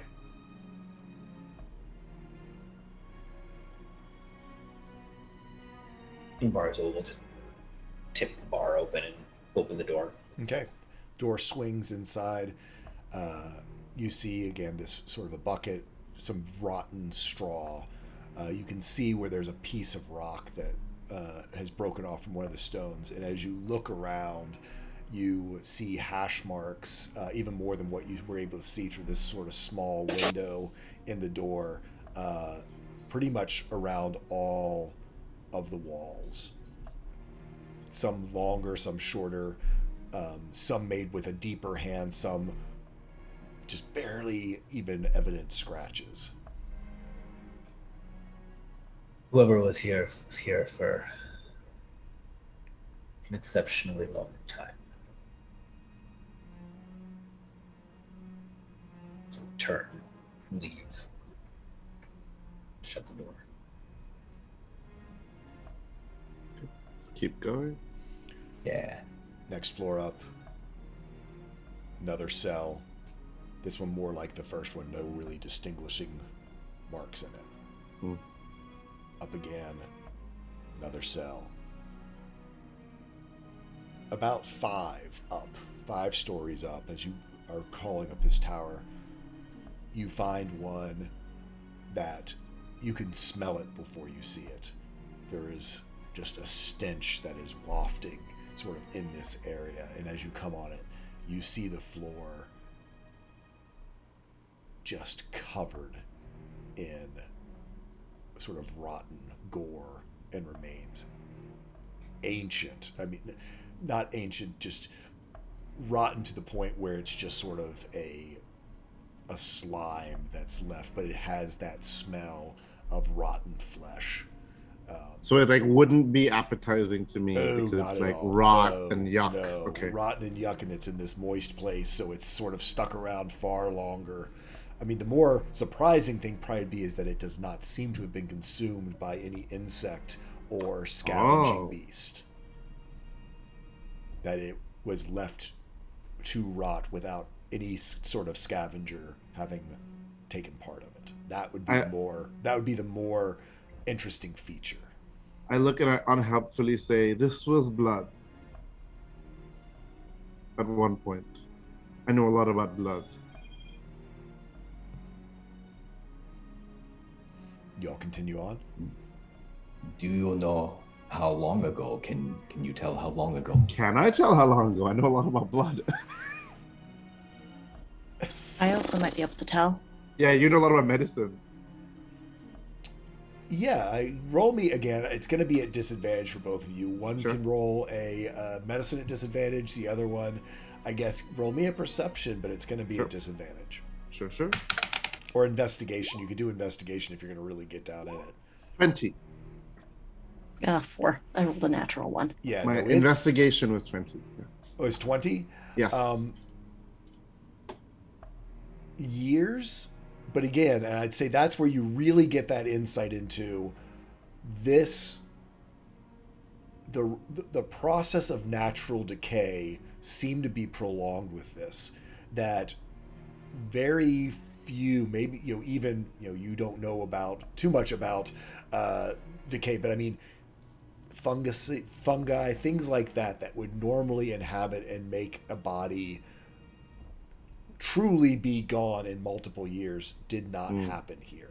Yeah, I because I'm doing investigate, I like claw at it with one finger and then like touch it to my tongue, like, and then I like relay that information to Rakesh. I'm like, it tastes a little bit too pungent and there's a hint of tannin, and like I like, yeah. Roll me a Constitution saving throw. Sort of saw that coming. Where's my Constitution?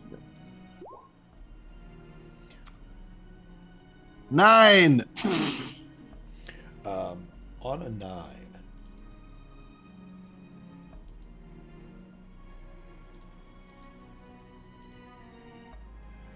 you take 6 points of acid damage. So I like shudder. I'm like, don't eat that. And you see burn marks on my tongue. Much more than just like where I touched it. I just touched it lightly, but like scowled all over my tongue. Yeah, it did not seem to affect your finger, but when it sort of got on the more sensitive tissues inside of your mouth, it burned into your flesh. Which is interesting because we learned something. So I'm like, huh. So yeah, I told him like, don't eat that. When you say don't eat that, you do see Tamron from probably behind a few others, just kind of holding out of his pocket one of those little terrible mushrooms, taking a bite and giving him a wink. And you get a toothy grin back, but now his tongue is burnt, which you can see. So, do y'all continue up? A little more wary now. Yeah, 6th floor, another cell. 7th floor, another cell. 8th floor, another cell.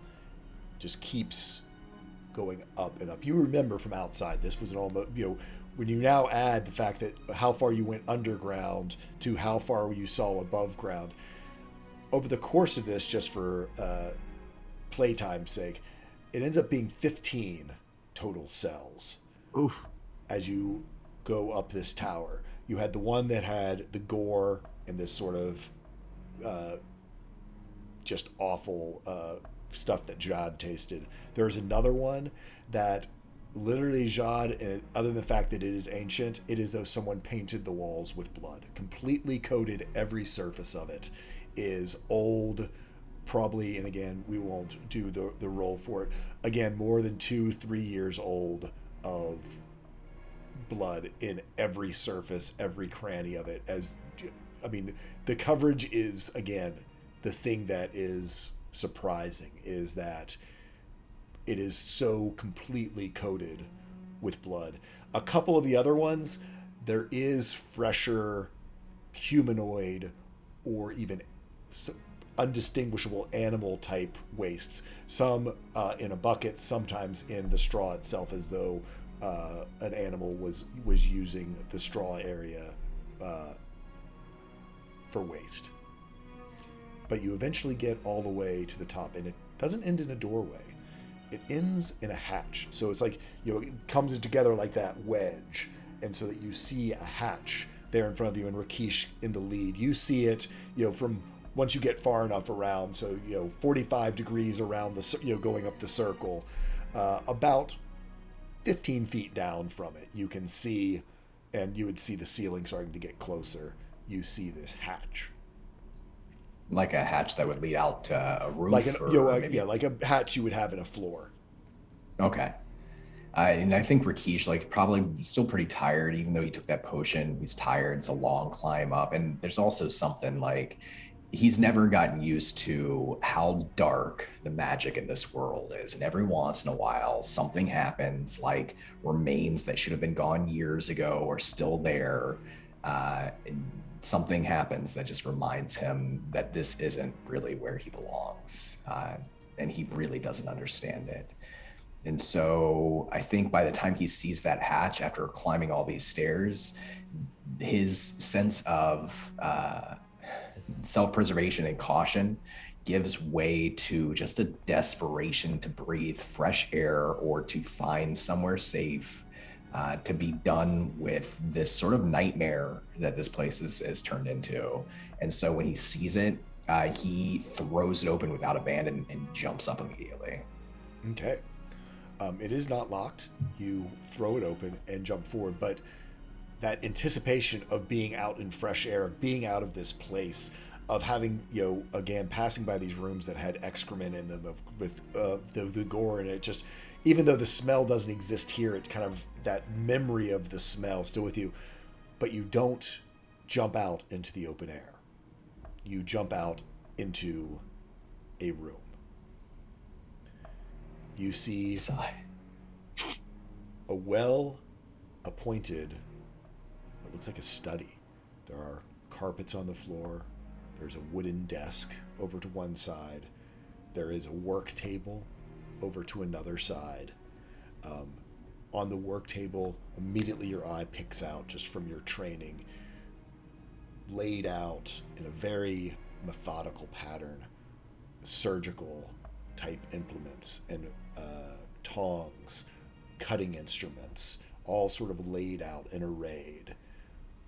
On the floor and on different desks and shelves, you see gray boxes, thick walls, look metallic, that are opened, just sort of sitting around the room as they might have contained something. Some of them just guarded on their sides, sort of these, sometimes square, sometimes a little bit elongated. Across from the hatch that you leap through, you do see another ladder up the wall, like mounted to the wall, and there is another hatch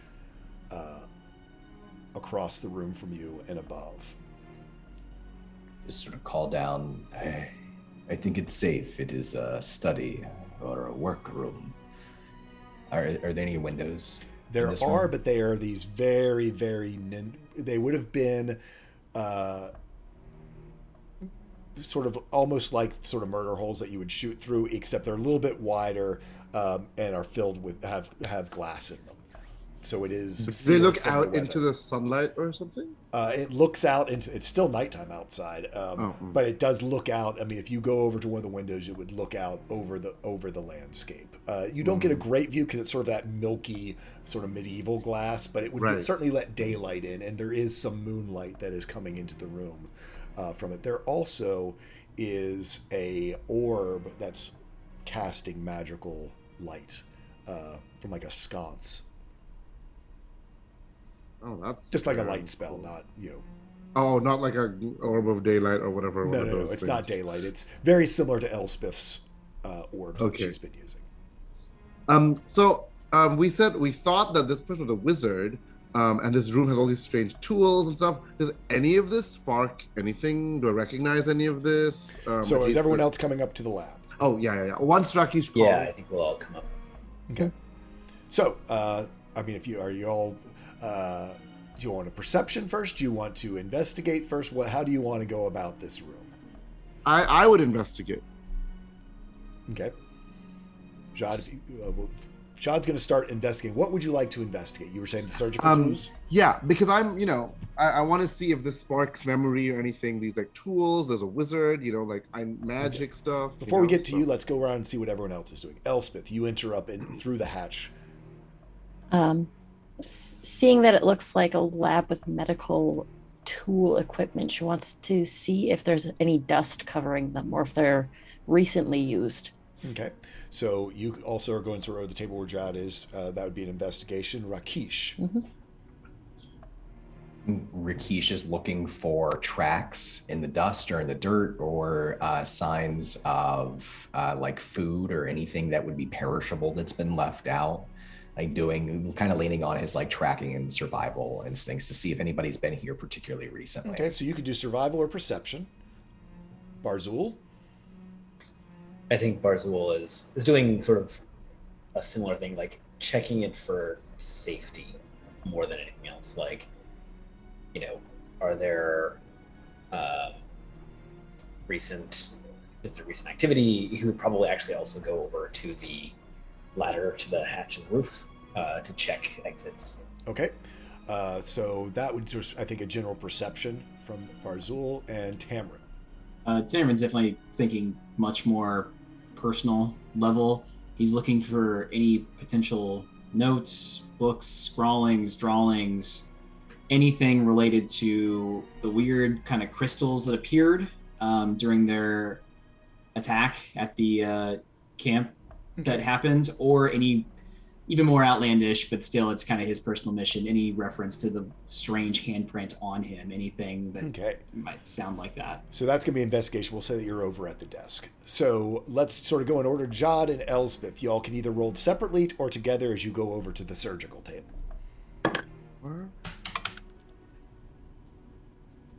19? Would I be able to lean more into my knowledge of medicine? Certainly. To see I'd let you for the medical side of it, absolutely. Yeah. So I rolled a 19. Ooh, look at that, natural 20. Elspeth, between the two of you, so first thing, yes, these, in general, across the room for everybody, it's kind of immaculate in here. It is not dusty at all. It is clean, seems very comfortable, well lived in. You sort of are almost taken aback by how nice of a space it is. You hadn't noticed it before, but sort of behind one of the bookshelves, sort of shelving units you do find sort of like a pallet with, a fairly nice, where it'd be a sleeping area for someone to sleep in. But Elspeth, for you, these are putting together from what you had surmised of the body earlier. These are very expensive, very finely crafted, well sharpened, and you've seen someone perform like a surgery before. Kind of rare in the wastelands, but also does happen. Usually it's magical healing that happens, but in places that don't have a lot of spellcasters, and because healing has become a commodity in of itself, a lot of times on the road you would have sort of a traditional doctors who would do things.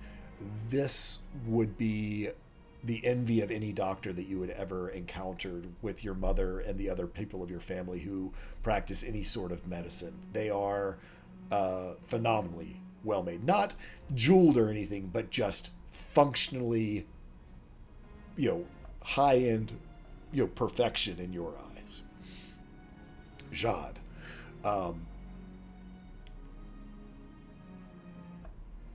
what you notice I'm so excited. is a vial, sort of set to the back. It's really larger than a vial. It's more like a small jar, almost like a miniature masonry jar, like that people would drink moonshine out of.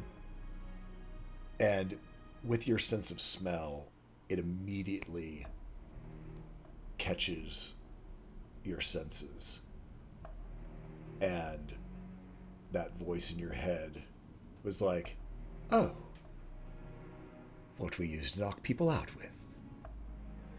Oh, memory. Maybe can we say I have a vision of smelling that smell. I was before. going to throw that in there yes, that there's both sides of your brain recognize it. Oh my God! Yes, both sides would recognize it. Of both using it on people and having it been used on yourself. Or the body you now inhabit. Okay, so Sharon really wants to make use of this because it's a useful thing for an adventuring party to have like chloroform on them. It's basically chloroform. Right? But recoils because he remembers, the memory. And who wants to catch me in their arms? I will flirt with you if you do. I would love to see you just hit the floor. Elspeth is the closest and has no intention of touching John.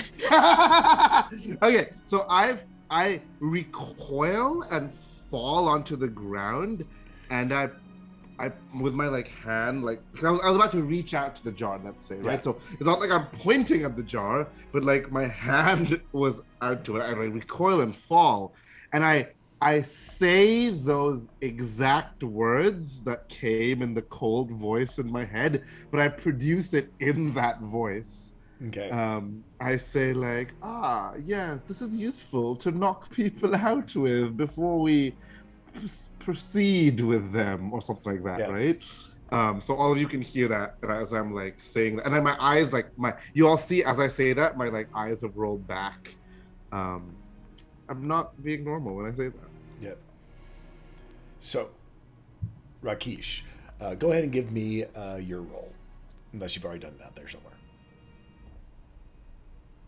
An 18 survival. So, you're picking up a lot of some of the things that I had said before. This is definitely a lived-in place, and I think you're sort of drawn to sort of get into the mind of this person, and you sort of are drawn over there to this sort of sleeping area, and you find a inkwell with still fresh ink in it and sheafs of paper, and almost like would be like one of those little portable writing desks that where someone would be would write letters sort of while sitting over here in this sort of little bit of sort of residential type space within this tower, this little personal space that this person would have. Are there any letters out on the surface? So on an 18, sort of between the wall and the sleeping area, as though it sort of not made it to a try, you see a wadded up sheet of parchment. I think he probably reaches out and grabs that sheet, and that's when he hears Dalvin hit the floor. Yeah. And call out that strange voice, but he grabs it. Okay. Barzul, you head over to the ladder, head up. You do push open the hatch. Yes. And you do that sort of flood of fresh air comes in as you see the night sky up above you. And is it like a flat topped? It's a flat topped, much like what was down below. It's sort of a flat top with crenellations. Okay, Sort of fortified wall around the perimeter. Cool. We'll just sort of do a quick look around to make sure there's nothing up here. Yeah. So as you pop out on there, it is. Go ahead and do me a roll up there for as you can do perception or investigation, whichever you prefer. I rolled a 12. A 12? Yep. That's fine. Absolutely commanding view of everything sort of around you. You can see the road in the moonlight. You do have, you can make out sort of against the landscape, the little bit of moonlight. You know you're going to have a much better view during the day with that 12. But, many of the things that you thought of about this tower when you first saw it being a watchtower, for them to be able to look out on the road, know when people were coming, a lot of that is verified for you. The interesting thing you see as you sort of make at first, you think it's sort of like a tent over on one side, sort of canvas and poles that's sort of making this sort of upright structure. But as you get closer, you recognize this. It is a war glider. It was used for people who don't have magic to be able to, glide places. This one is very old, and looks like it hasn't been used in a really long time, but does seem to be intact.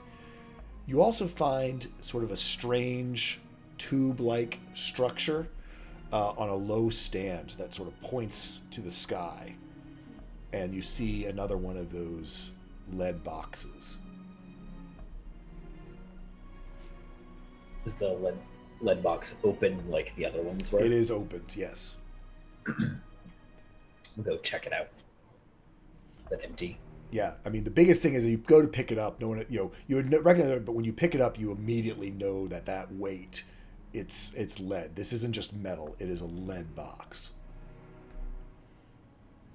And it's open, right? Yeah. It is open, yes. Does it look like it's this approximate size as the tube? Not as long as the tube. No, Okay. I mean the diameter would be about the same of the tube. Like, I mean, if you could plop the box like on top of the tube, but it's not like the tube would fit in. Yeah. Type idea. Does the tube look like a looking glass, like a spyglass or something like that? No, doesn't seem to have any lensing in it. It just seems to be open on one end and closed on the other, and that's kind of all you notice about it right at this point. I think for now I'm content with this being probably the safest place we could find, and we'll come back down. Okay. In. Pass over to someone else. Tamron. I roll a natural 1, Okay. and it's been looking at me for like a while now. So. Oh. Winking at you. Here's the thing. Even with a natural 1 on your investigation, what's your passive perception? Just like a 10? Yeah, just a 10. Okay. As you go over there to the desk and look around, you are distracted by, just even the sort of like opulence of this desk. It's like nothing you've ever seen. It's carved wood. It is beautiful. I mean, it might or might not cross your mind of how it got up here, type idea.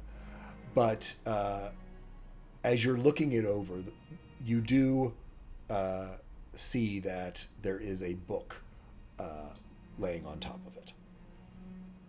And, But with a 1, that's all you know about it. It's a book. Yeah. That's a win to me. Yeah. So so I wanna I point out the not formaldehyde, chloroform thing, and so while you're all searching, I like fall back and I like point at it and like be very dramatic, demand attention from all of you. Elspeth will notice and probably look to the jar and then grab it up from the shelf. This? And my eyes like return to normal, and I'm like, what? You said some weird stuff. Why but am I on the apparently floor? this is useful? Did someone push me? No, you fell. Are you okay? It's okay. I like spring up, and I'm like, what's in that jar? Oh yeah, I spring up with my weird, like bending of my joints. Like, You said that it was useful for knocking people out so that you could do things. and I That's go a up little and weird and pretty creepy. And I go up and I smell it, and I'm like, I think this will like make someone go unconscious. I think I've encountered it somewhere in the past. Yeah. So like, I'm saying so over the table. Jad does not remember having that weird memory, but he remembers. Oh yeah, this is like a chloroform like thing. Else besides, say, if you open it, you would smell it and recognize that. Yes, indeed, that with your medical training and your role would recognize that it is in fact used. When people have to usually for like amputations or things like that. It's ether. Oh, I can grab it. I mean, I can put it in my medicine kit and then we can use it for later. Sure. I mean, just in case So anyone gets hurt my bad enough plan that I is gotta to work on them. crawl onto ceilings and drop it on top of people's heads. I mean, that's another plan. Well, keep that as plan B, though. Especially after hearing the whole right, thing do other about things this is to what them? yeah. Elspeth is like, I'm gonna hold on to this. Yes. Keep it away from Jod at the moment. I just shrug. I'm like, what? So let's go over to Rakesh with this balled up sheet of paper. I think Rakesh would it still has the balled up paper in his hand. He goes over, he hears Dalvin, or who he thinks is Dalvin. And he goes over and is about to offer Dalvin a hand, like he's crossing the room to get to him. And then Dalvin comes up, springs up, and he steps back a second and kind of casually brushes his hand off onto the side of his robe.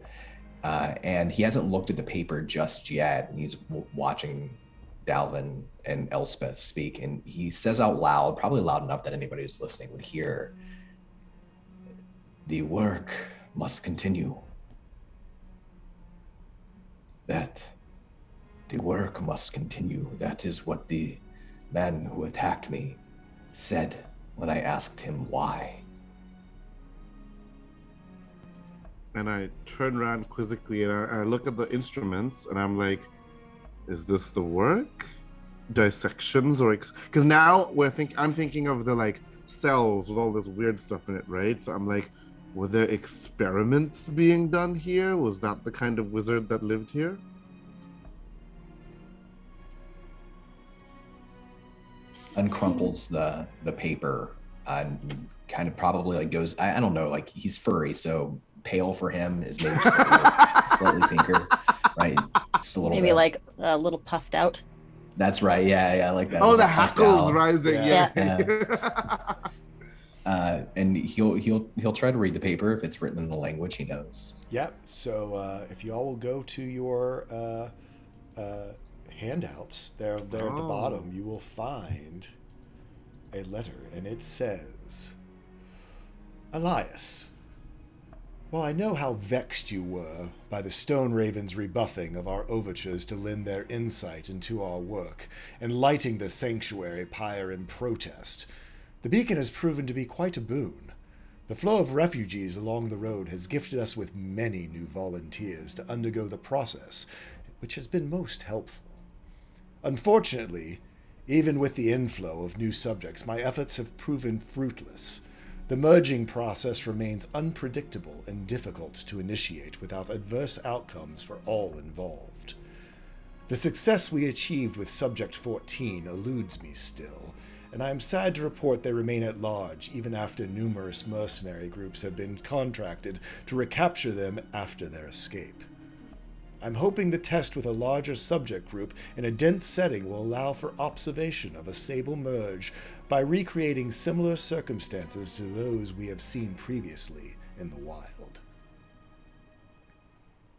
So I nod because at some level this like seems like, oh yeah, this seems normal. But I'm like, oh yeah, this seems like a wizard is doing experiments. Rakesh lets the paper go after he reads the letter and just lets it fall and kind of the parchment drift to the ground and still looking puffed out, says, I'm sorry. I think I'm going to get some air. I need some air. Excuse me. And he heads off to the ladder. You kind of cross as Barzul comes back down. Tamron, what are you doing over at the desk? Yeah, he's transfixed by this desk. When he approaches it, he kind of runs his fingers along some of the intricate carvings and work, while still kind of darting his eyes at the book every once in a while. And if he can reach it, or if he's going to move a chair or whatever to get up there, he will pull one up, step on the seat, and take a look at the book and read or identify anything on the outside before flipping it open. Okay, roll me another investigation check now that you're up here on the sort of stepping up on top of the That's better. desk. That is a 16. On a 16. So a couple things. One, as you actually step up onto the desk, you see all the way against the back of the desk sort of a rolled up tube of paper, like it's a large parchment that's been rolled. And then on this book, it is actually closed with a latch. And on that roll, I'll say you recall very much Elspeth's words from downstairs at the door. You see the inverse of the Sambarthany signet that seems to be embedded in this latch that is closing this journal shut. And yeah, he will immediately turn back, kind of brought back to the room and everyone else, and just say, Elspeth, can I borrow you and the ring? You and the ring? And he'll just kind of hold the book out in front of him and like point very excitedly. Elspeth is going to take the ring and put the signet in and then click. Yep. Hopefully. It clicks and pops open. And he'll place it back down on the desk and like open it wide. I mean, he's pretty small in frame, so it's mostly a like, oh, let's all take a look kind of situation. Yep. So you start flipping through. The rest of the party gather around. I guess Rakesh is upstairs.